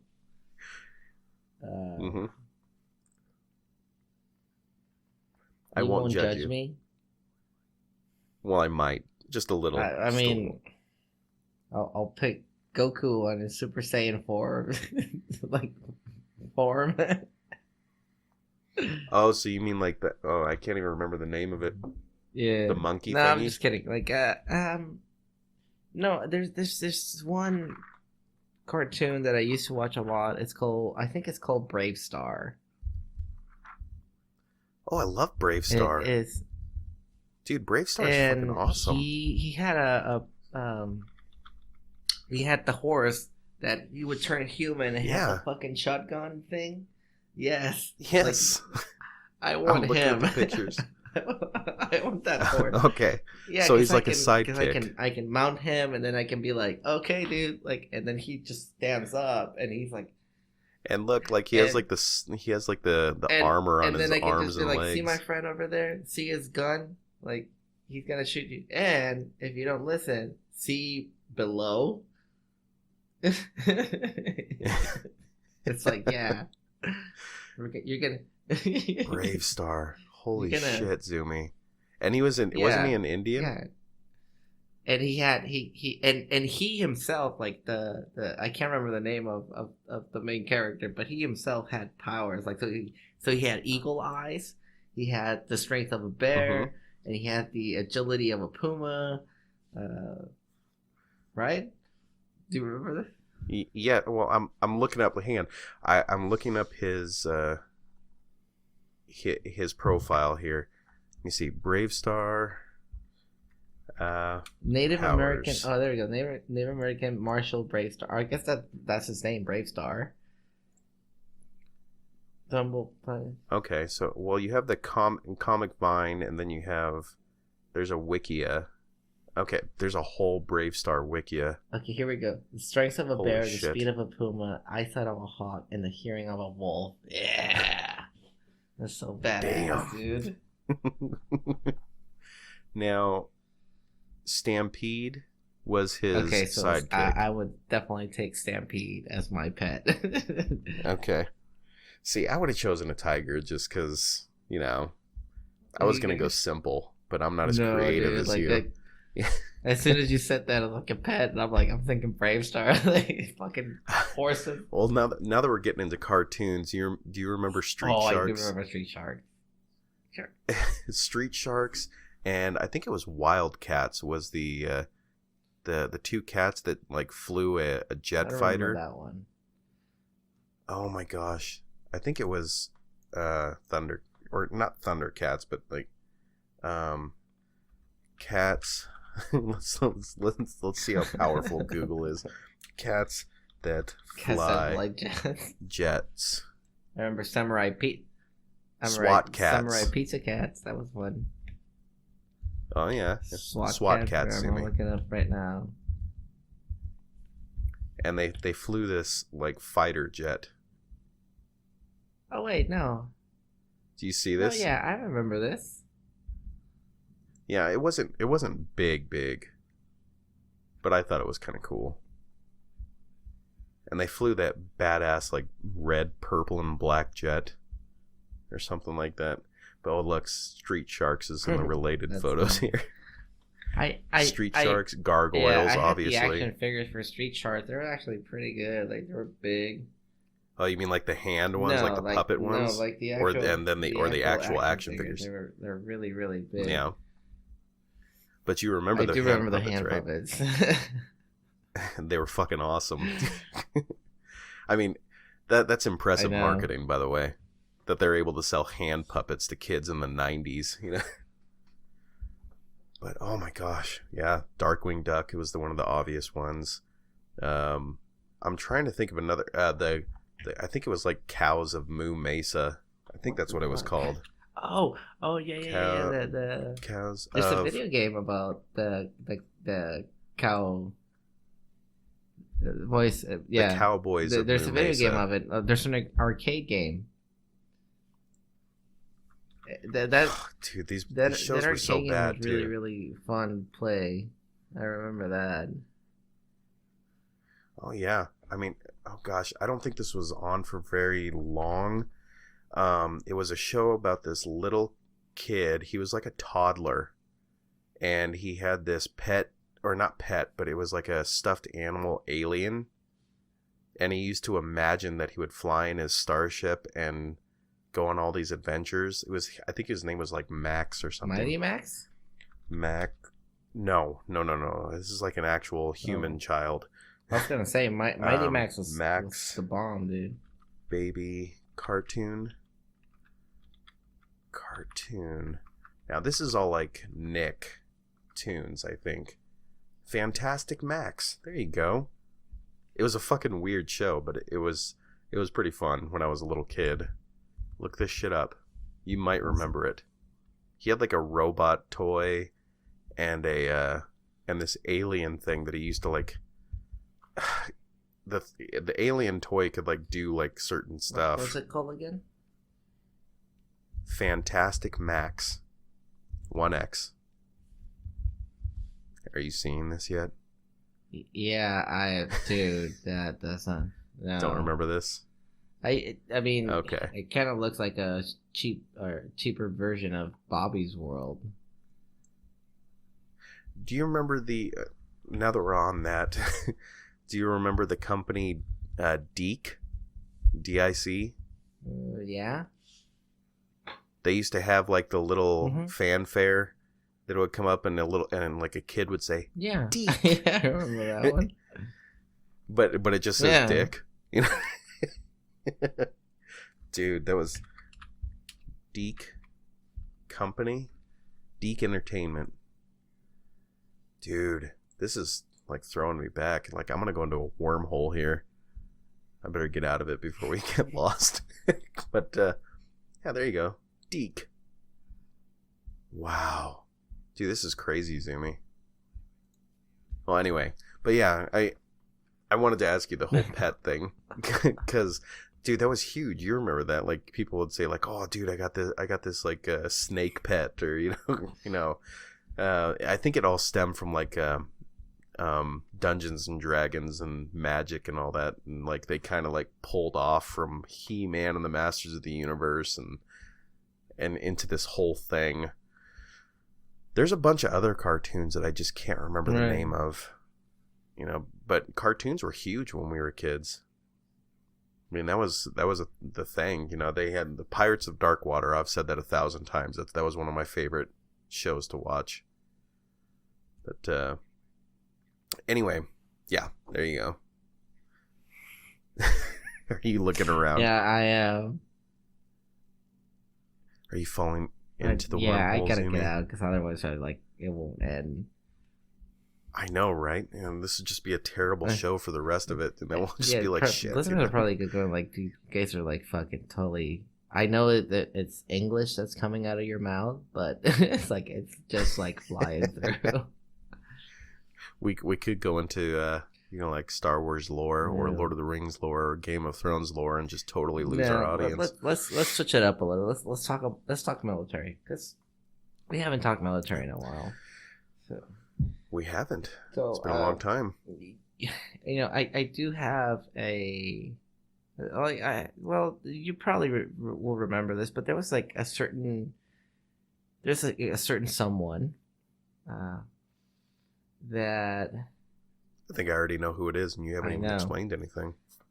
Like during deployments, you get to know people. You get to know people's true colors because, you know, that's what you do. There's nothing else to do. You can't go out the base. There's no fun. You're forced to wear uniforms, and you can't even fucking put your hands in your pockets, even though there's pockets in them. That was bullshit, dude. By the way. And well, people show their true colors, and when they start complaining, they start, you know, talking in certain ways, and they start expressing in certain ways. So there was this one particular person that we were kind of like make fun of him, like on the way he would express about his family. Lonnie, do you want to elaborate on that one? I guess you probably figure it out, right? Yes, this person was an officer. He was a major at that. So just to explain to anyone who doesn't know anything about military rank, in the Air Force, a major is what? You had second lieutenant, then first lieutenant, then captain, then major. And major had a lot of expectations, you know. I mean, major was, you're pretty much like a low-ranking lieutenant, right? For the most part. Lieutenant colonel. No, major. But you're like a low-ranking lieutenant colonel. I mean, you're like one step below becoming basically like a running a squadron. A squadron. Yeah. So you're the top dog in certain parts of your squadron. Right? Well, this guy, now Zumi and I cuss a lot on this show, and we cuss a lot in life, but this guy had the most inappropriate use of cursing I have ever witnessed in my entire life. Now, if you don't think that that's possible, because I didn't either, until this guy came along and just started talking about his family. Now, you can curse. You can curse when talking about your family, and it can still sound appropriate, right, Zumi? But the way that this guy did it, he would just come into a room, and he'd start off very nonchalantly, very calm, not pissed about anything. He'd say something random like say he went on a camping trip with his family. So this is the way he would do it. Yeah, last week I went on a fucking camping trip with my fucking family. And from then on, it's like you just shut him out because you're like, okay, stop. You basically just inserted fuck into the most inappropriate part of the sentence to begin with. Not on top of the fact that it would not have been offensive if he had had a bad time, right? Like said, dude, I went on this camping trip with my fucking family, and it was just so incredibly horrible from the beginning. It's like it's like Bill Burr says, you didn't even hear it, you know, because like you just know that he's pissed off. It was appropriate for that moment. This guy did not know the appropriate use of curse words at all, and it was just so uncomfortable because he would use fuck and he would use shit and he would use them in random parts of the sentence too. I don't even know if I remember his name. Don't tell me on the podcast, but you can type it in. I do. Type it in, and because I'll remember it as soon as I see it. But I went on a fucking camping trip with my fucking family. Like, it's like, dude. But he wouldn't even say it that way. He'd be like, "Can't wait to see my fucking family." Like, are you happy about this? Or yes. Okay, Zumi just sent me the name. Okay, yes. But yeah, this if you're gonna cuss, it's like I'm just I'm just having a use it blast, like properly. just seeing your reaction, just like Well, because it was upsetting. It was upsetting because you just wanted him to stop talking. You know You're how like, okay. he physically looked. Honestly, he looked like Seth MacFarlane from like the guy that does the voice for Peter Griffin from Family Guy. He looked like him. Yeah. He looks like that, but like skinnier, like a skinnier, like was he a redhead or like a cross between like brown hair and redhead? I don't remember that. No, it's been I a don't while. think he was a redhead. It's like just brown hair. But yeah, complete and total misuse of cussing. And that's why I say it was upsetting to listen to, because you're like, it was hard to get a read for what he was saying and how he was saying it and the context in which he was saying it, because his use of profanity was just so he unorthodox. sounded like he was a wife beater. Yes, he did. But when you saw him with his family, it was totally the opposite. I think he might not have ever cussed before he got into the military. But even then, you learn pretty quick, right? Yeah. I mean, being in the military, you learn a lot of insults and a lot of uses for curse words and a lot of new ones that you didn't even know existed. But yeah, well, there you go. There's the story of that guy. That fucking guy, man. See? You see? I can use it properly. If I was to just say that, hey, Zumi, I fucking missed you. Well, even that, it works. This is how hard it is for me to explain how improper his use of cussing was. I'll be right back. My fucking child is crying right now. Okay.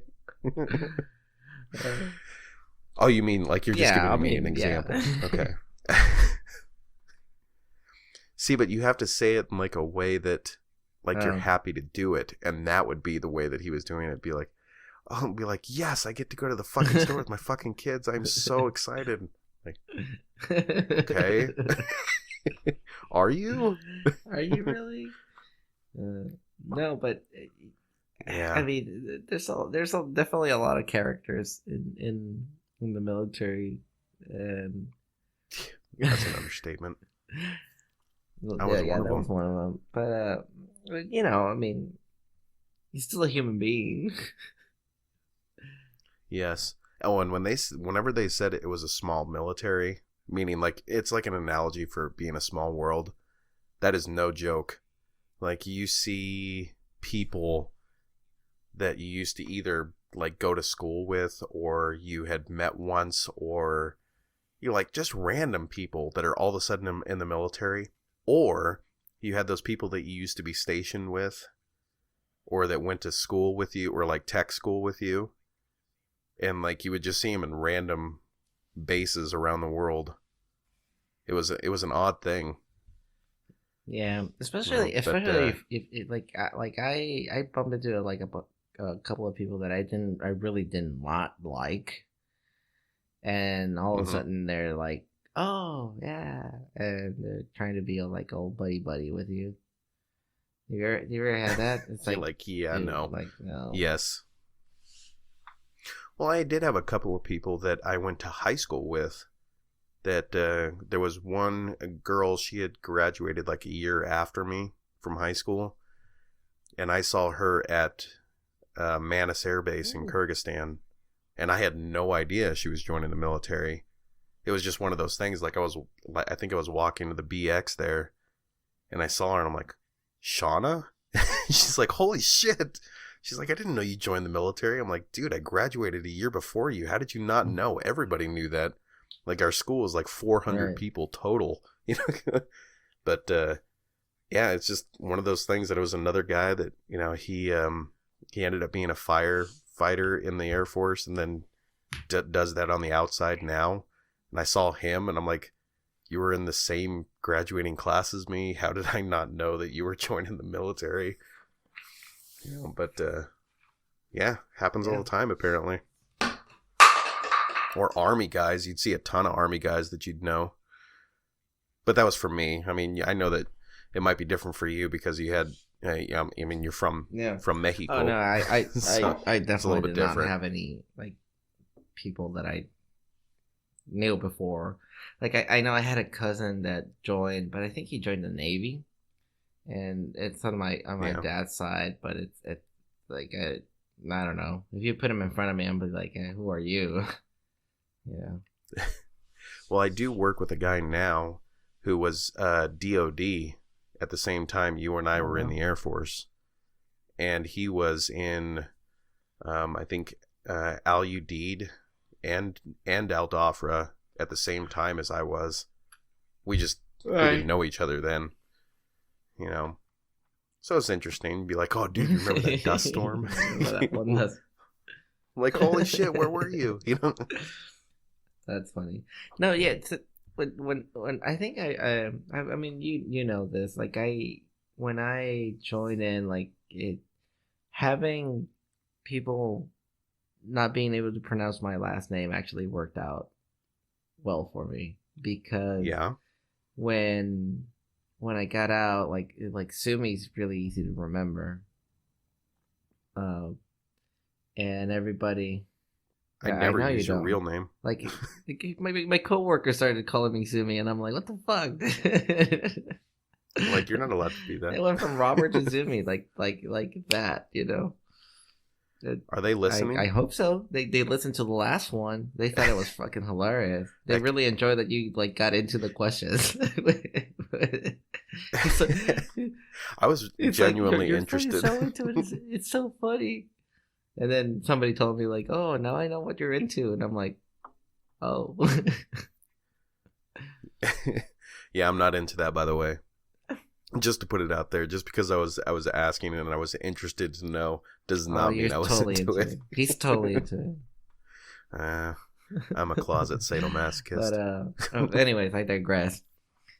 Where was I going with this, Lonnie? Well, okay, we can do this again. I like leading you back to your stuff. We Sumi, were talking about the name Sumi. So yes. No, I was going to do it for you. I got it. So what did happen was that like I've never been the popular kid at all, and when I was joining the military in Lackland, Medina, like that section of Lackland, like we ran the dorms as if it was a fraternity, though. It was straight up ran like a fraternity. So everybody, when they do roll call, everybody would like, they kind of like to my name, and they just be like, Sumi, and everybody would yell, Sumi, and like it just stuck, you know. So when I started traveling to like different bases and stuff, everybody would be like, "Oh, Sumi, like what's up?" And I'd be like, "Hey, you." Who the fuck are you? I'm like, you know my name, like, but I don't like. I recognize you, I think. so I mean, like I said, I went from like, you know, just being like this shy kid to all of a sudden like everybody knows my name. So yeah, and I know nobody. So but it helped me when I was going to different bases where they were like, "Hey, I remember you, like, what's up, Sumi?" And I'm like, "Hey, what's up, man?" And so that's why I call everybody Bud. Because well, there you go. Yeah, because you don't know anybody's name. Like I just say that. I mean, it's a California. I think it's a California thing, right? Too. Call everybody Bud. Kinda. Which, by the way, I have been told, and not so much anymore. I think I kind of lost some of it, or at least most of it. People used to tell me all the time when I first joined the Air Force that I had a California accent. I never heard that before. Like, I just thought I always had like the basic lack of accent, American style voice, you know. But you apparently, surfer, dude. No, that's what people would say, is that they're like, "Are you from California or something?" Like, yeah, why? But I guess you just don't hear it when. I guess I had some surfer boy I know that's terrible. You can't It's even terrible you can't even make it anymore, huh? You can't, yeah. I can't.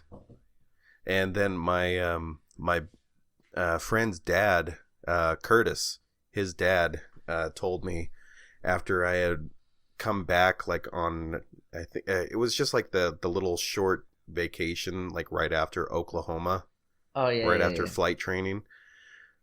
And, you know, they say they give you the arrive no later than, which is basically like your vacation time Right. if you're lucky. And I actually got like 4 days. I was like, sweet, you know, I'm gonna go home. I went back home and I went over to my buddy's house, and his dad goes, yeah, it's starting to sound like an Oklahoman now. I'm like, no, I'm not. He's like, yeah, there's a little bit of twang there. I'm like, I'm not even around these people. What are you talking about? I'm on the base. You get impressed with the accent. You start saying But y'all. it just happens. No, Yo- I never said that. I never, ever said y'all. y'all want to do this. Well, and it sounds completely unnatural with my voice. You know, like the twang Yeah. just sounds horrible with my voice. I guess it just happens, like you go to a place for a certain amount of time and like all of a sudden you just start speaking like people, whether you want to or not. I don't know. I mean, Crazy. That didn't happen to me. Just throwing it out. I think it might have. Just throwing it You out just there. don't know it. Well, I mean, when I went I think to I can do basic a pretty training- good Texas accent. Just don't have to move teeth, you know. When you went to basic training, did you have anybody, like, was your flight, not your flight to No, Texas, I mean, like yeah. your actual I know what flight you meant, in your yeah. squadron? Okay, I'm explaining it more for the audience. But A flight is like essentially your group, the group that you were, now, stuck with for the like the your duration of your training. what's the Army equivalent? Your Like battalion. your battalion? No, your platoon. No, that's platoon, battalion, something. Squad. Yeah. Your squad. Right. yeah. So when you came into basic training, was there anybody that was on the flight to Texas with you? Because remember, your flight? I was backfill. So Oh, that's I right. I Yeah, didn't you've explained this get to me the before. whole 0 week thingy. Like I got there and my flight kept getting delayed or pushed back or whatever, and I didn't. I think you arrive like on a Tuesday, and then it goes all the Mhm. way to like the Sunday, and then you start week 1. So they call it the first pretty much. initial one. They call it 0 week. I didn't get any of 0 week. I got in there on a Saturday night, and then Sunday week 1 started. Oh, so you had to be like we had said before, the fire hose technique, and be Yeah, like, okay, this is what's happening. I got Get the into shit. the freaking Wolf's Den, and it's just like, okay. And, like, well, so everybody had, like, already their uniforms and stuff, and they got yelled at as the first thing they got out of the bus. I didn't get that treatment, but I Oh, you did poor get this thing. one because everybody else was in uniform, and I'm the only motherfucker wearing jeans. I was a target. Mhm. It happens. It could be any little thing when you're in basic training, which And we've said this before. Basic training wasn't that bad. well, I mean, it's I actually enjoyed a lot of the stuff that happened after a couple of weeks went by. I'm gonna make a prince. It's pretty fucking bad. But It can be. Yeah, I mean, there was a like lot I of said, stuff that you had to deal it with. takes a certain type of people to like actually go through it. Like, because Yeah, if you're not into mud, if you're not into doing any real work, if you're not into waking up early and staying awake, well, it's probably not for you. If you think about think about all the kids that actually quit. Like afterwards, they just wanted to leave. Like some of the people on my flight quit, or they just couldn't do it because they just mentally they were not there. Well, my question is what were you expecting? Well, I don't know, like what's stuff that you see in the movies. But even then, isn't what in the movies, isn't that a little worse than what we got? I mean, it's portrayed as worse, but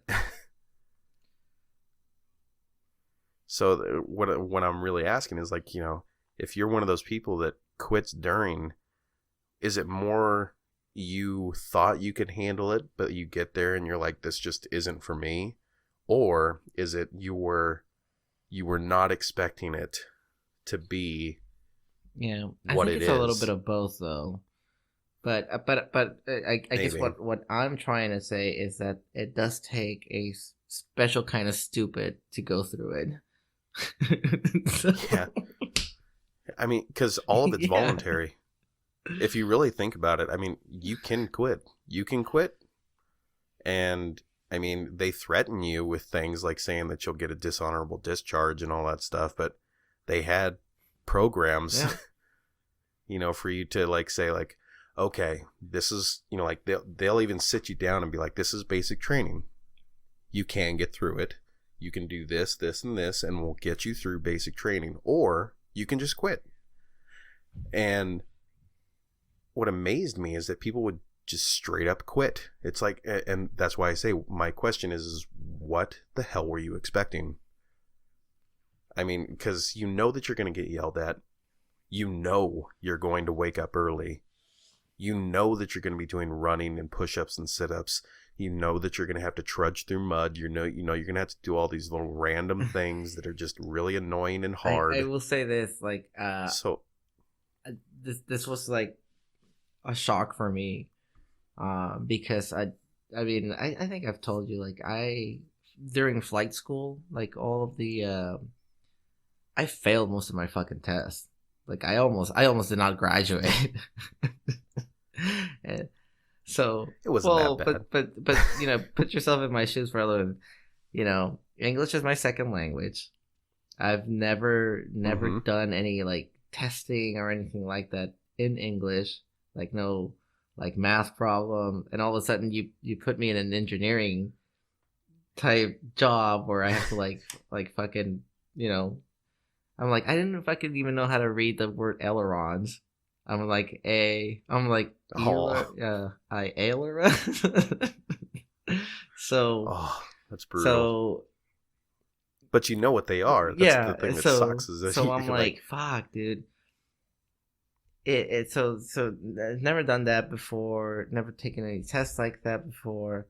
All of a sudden, it's like, oh yeah, like you're gonna do this, fly fucking airplanes, and it's like, oh, and it's like about that. So, and I just lost my train of thought again, dude. Like, I'm horrible today. Where was I going with this? I don't know. You were talking about having to go through class, and I was talking about expectations. So my culture shock was like I love doing that. The expectation. I mean, like, what you asked, what did you expect? I thought I was like gonna be like in the movies. I thought I was just gonna go get up, train, learn how to shoot and kill people and all that stuff. And all of a sudden, it's like, oh, you're sitting in class. I'm like, what? It's like, yeah, you're sitting in class, like class, like I'm learning, like I gotta read and I have I'm taking a test. Like, what? That was huge for me. And like I said, like I actually went in Oklahoma. I went to the commander's office, and the commander was fucking douchebag, dude. But luckily we had a good Chief Boom at the time. Can't remember. I think he was the same guy. Yeah, he was the same guy. For when I was there, he was a good guy. I explained to him, like, this is weird for me because in high school, dude, like I said, if you look at my record in Mexico, it's like model student and stuff, and like it's like top of my class, sports, Olympic, like math Olympiad, like you're like, yeah, and it's like, dude, and all of a sudden it's like you go to the States and it's like, fuck, man, like I'm like, I feel like shit, like I'm like actually like failing tests. And he put in the recommendation, and luckily I had Thomas. I don't know if you remember. So I had Yeah. Thomas like I told him like, dude, like I need your help, like I need to do group studies or something. And if it wasn't, if Thomas wasn't there, I probably would have failed the program. Well, I will say that there is something to be said about having to. Okay, most of us that join the military are kids. You know, I mean, you can say you're 18, You're 19, whatever. You're a kid. And you have never managed your finances at that level. You have never had to manage your own schedule. You have never had to do any of that stuff. And now, if there's anybody listening that's around that age and you think you're an adult, I'm sorry, you have no clue. I mean, I'm 32 years old and I still have to learn a bunch of stuff. I mean, it's really hard for me to be mature when I'm supposed to be. But basic training, they told you everything you had to do, right? For the most part. They told you everything that you had to do. And then you go into tech school. You don't have that anymore. You wake your own ass up. You take your own ass to the chow hall when you have time. You do all of this stuff. You have your own paycheck. And you have to figure out your own bills, all that stuff. And on top of it, you are operating a multi-million-dollar machine on the back of an aircraft. And they just give it to you. They just say, do it. That's scary. And what the thing that I always found kind of disturbing was you'd look around you at the other people in your class and you're like, you're letting this guy go up there and screw around with the boom. You know, but I mean, it wasn't that portion though. That was the good thing about being a boom operator is that none of that mattered as long as you got into the boom pod, you did your job, and you got out. None of the other shit mattered. That was the best thing about being a boom operator is that you could be a douchebag. You can be an asshole that never learns anything. But if you learn that one thing, if you learn how to do your checklist, go refuel, no big deal. Yeah. Right? And then maybe learn how to take some bullshit when you're in the squadron. But, yeah, military world is different. You know, it's definitely not like on the outside. The outside is, I don't know. I don't want to say more structured in some ways, but it is. But no, I'm saying the outside world is more structured in some ways than the military. But for the most part, the military was, I mean, you knew what you had to do. Everything was laid out. But there was some things, it's like you are your own person. I mean, there's no excuse. Like, you take care of your own shit. On top of all of that shit that you have to take care of, we're going to hand you the keys to all this shit that costs us a lot of money. You know, and that's scary. I mean, you think about it, you're handing like a Marine, it's just some kid. You're handing him an M16 or an M60 or a grenade launcher or, an RPG. It's just a kid. Wow. A little Did bit. I go dark again? I went dark again. But I mean, no, but it's true. Like, it's, it's an 18-year-old kid. Like, and there's no way you can explain it to people of that age.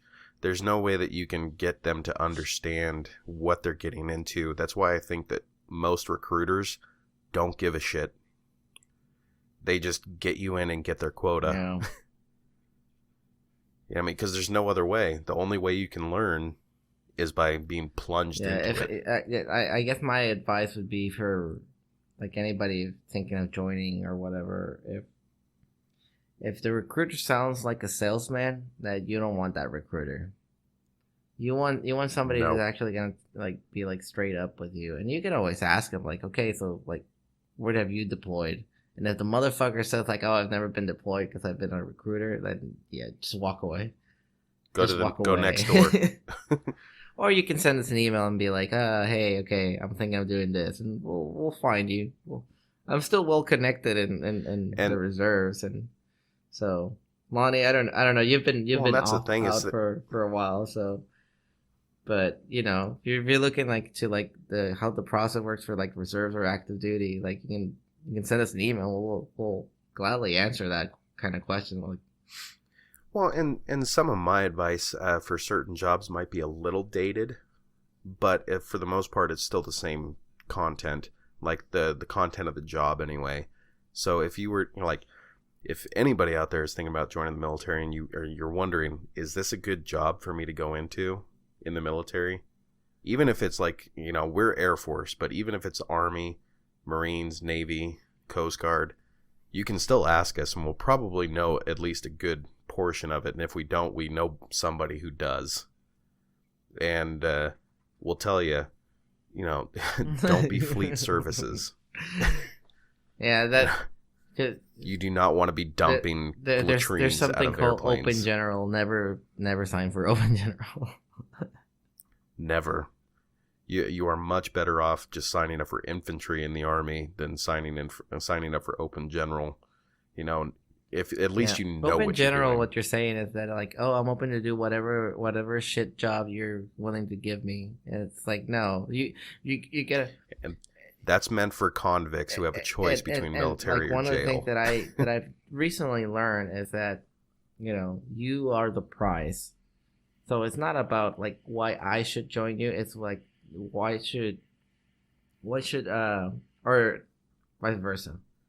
It's not like why like I'm gonna prove that I belong here. It's like no. It's like you prove to me that I belong there. Why is it that I should work for you, or why is it that I should join? Well, my recruiter, he was kind of the salesman type, but I had the benefit of having a lot of military in my family, and I also had the benefit of having an interest in U.S. aeronautics, and I've always had, like I always knew what an A-10 was. I always knew what a KC-135 was. It's just one of those things that I was interested in. And I knew from the moment I walked in, exactly what I wanted to do. And I told the recruiter that, I'm like, I want to be a boom operator. That's what I want to do. And if you can't give me that job, I'm not signing anything. And it took a while. It took a few months. But he called me up one day and said, processing is tomorrow in LA. And there's 2 spots open and the other one's going to be filled here pretty soon.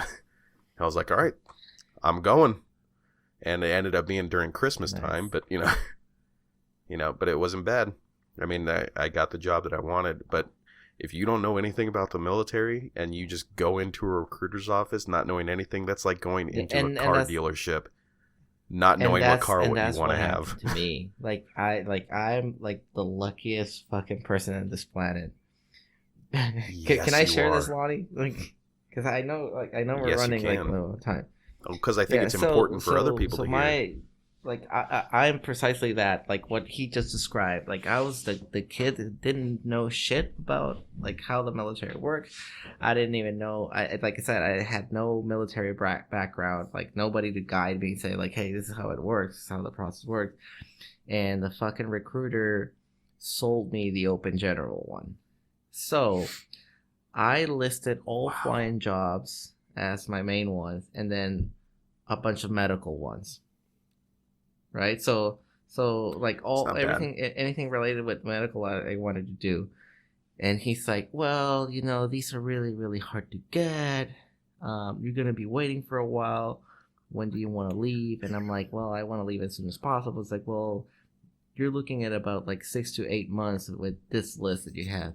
And then he slid it over like, but there's this option, the open general, that you go in, and what happens is you can leave essentially in 2 months, and once you get into basic training, you will pick the job that you want, and most likely you're gonna get this one. And he pointed out to the flying one, and I'm like, oh, I'm sold, Like, yeah, I'm gonna fly. I'm just going, dude. No, he fucked me over.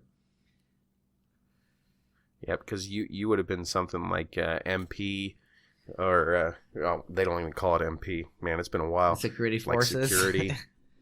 Yeah. Yep. Which it's not necessarily. I mean, that's basically infantry of the Air Force. But he screwed me over on by me putting Open General on the bottom of that list. Because Open General, like I said, you're telling them I'm open to do whatever it is that the Air Force wants me to do or needs me to do, and that could be, yep, flipping burgers.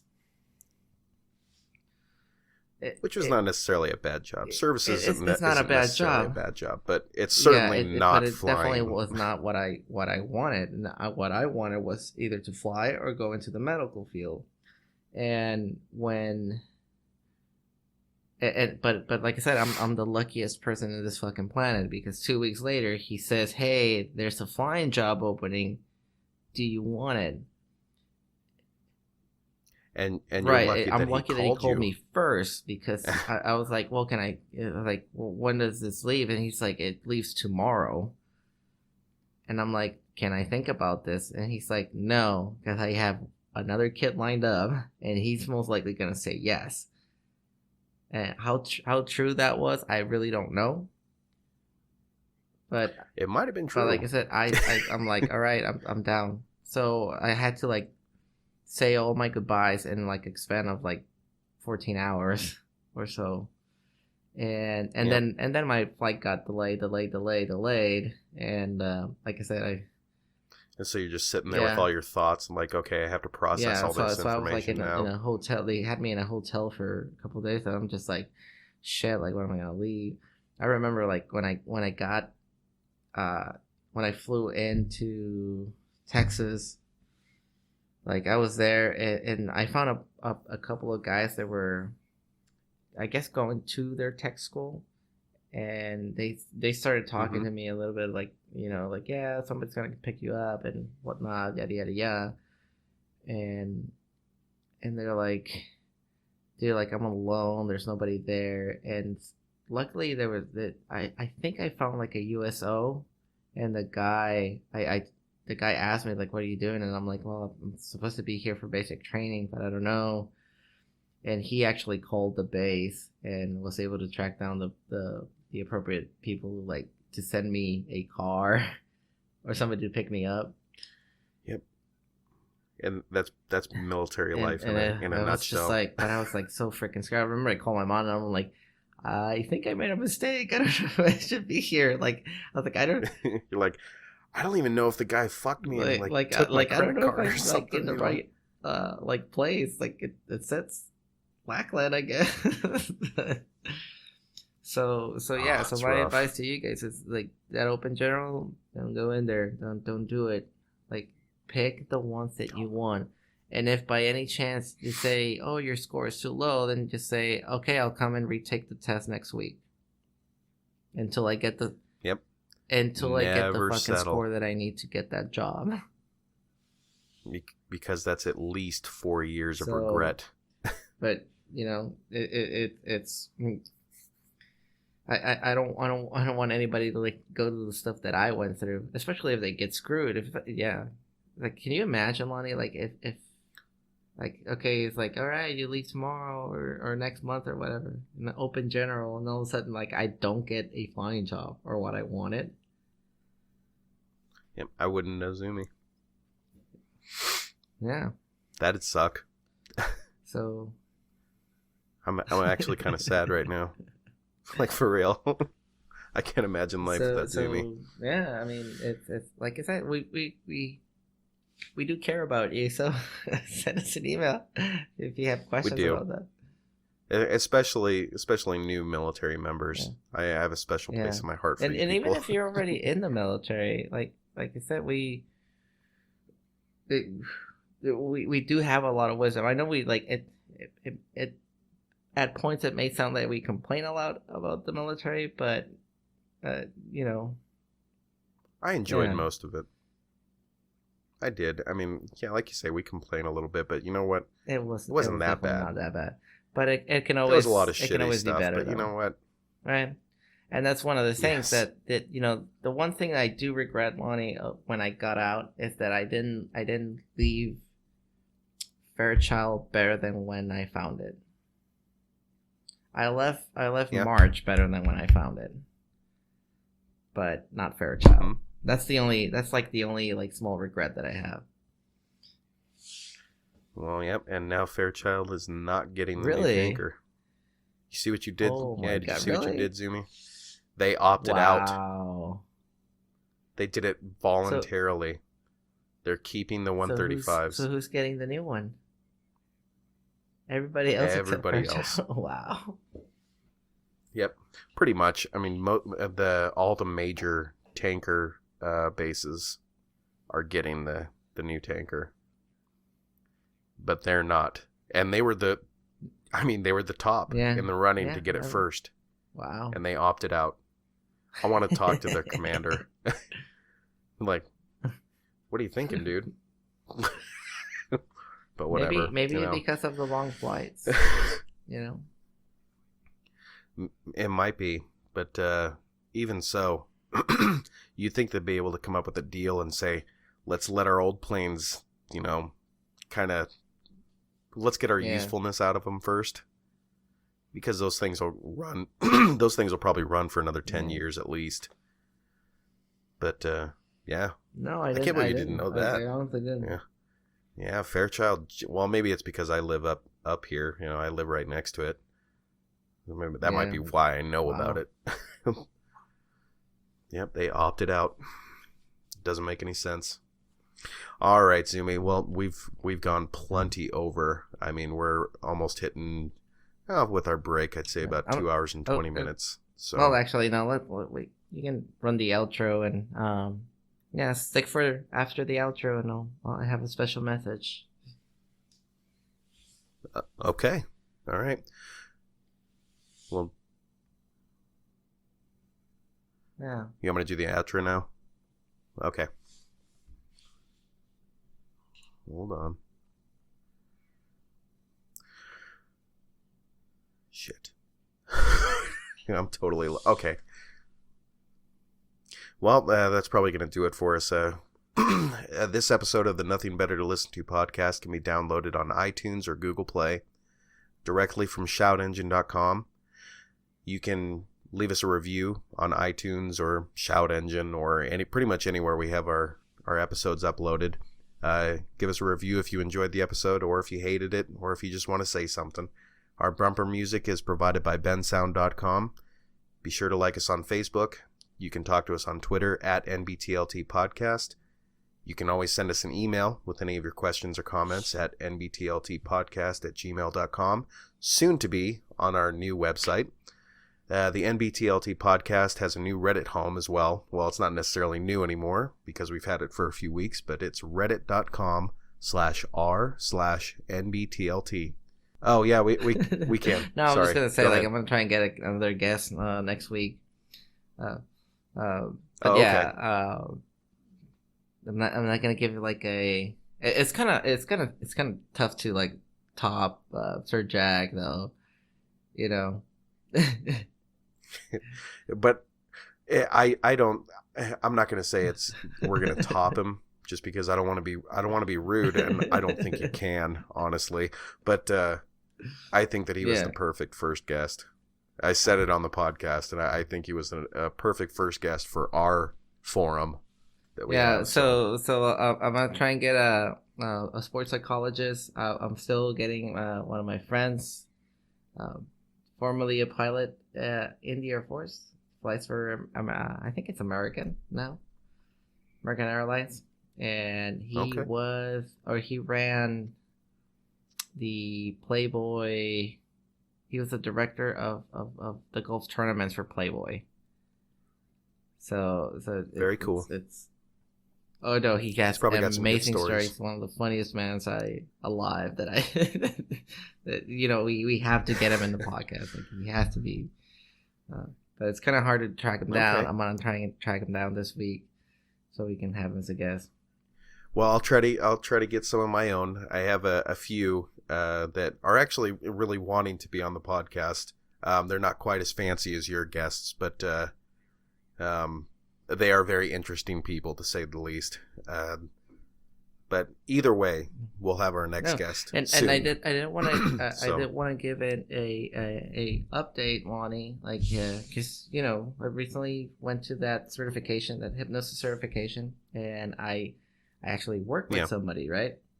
This kid has Tourette's, and just to give you an update, I worked with him. I think this is the second session that I've had with him. And he got all of his tics down. Like he had 5, so 4 of them went away, and one of them was just like sort of iffy in there. So I worked with him 2 days ago, and it seemed like it gone, finito. So very nice. I guess I'm throwing that invitation out. If you need any help with that type thing, I do have Skype. It will work through Skype, so. You don't have to believe in this shit. You just gotta follow instructions. So yeah. There's no hurt in trying. So yeah, I guess that's it. All right. Well, we will see you people next week. We love you very, very much, and we appreciate you all for listening and putting our numbers up like you guys are. It's pretty fantastic. It makes me happy. So peace, all right, have a good week, people.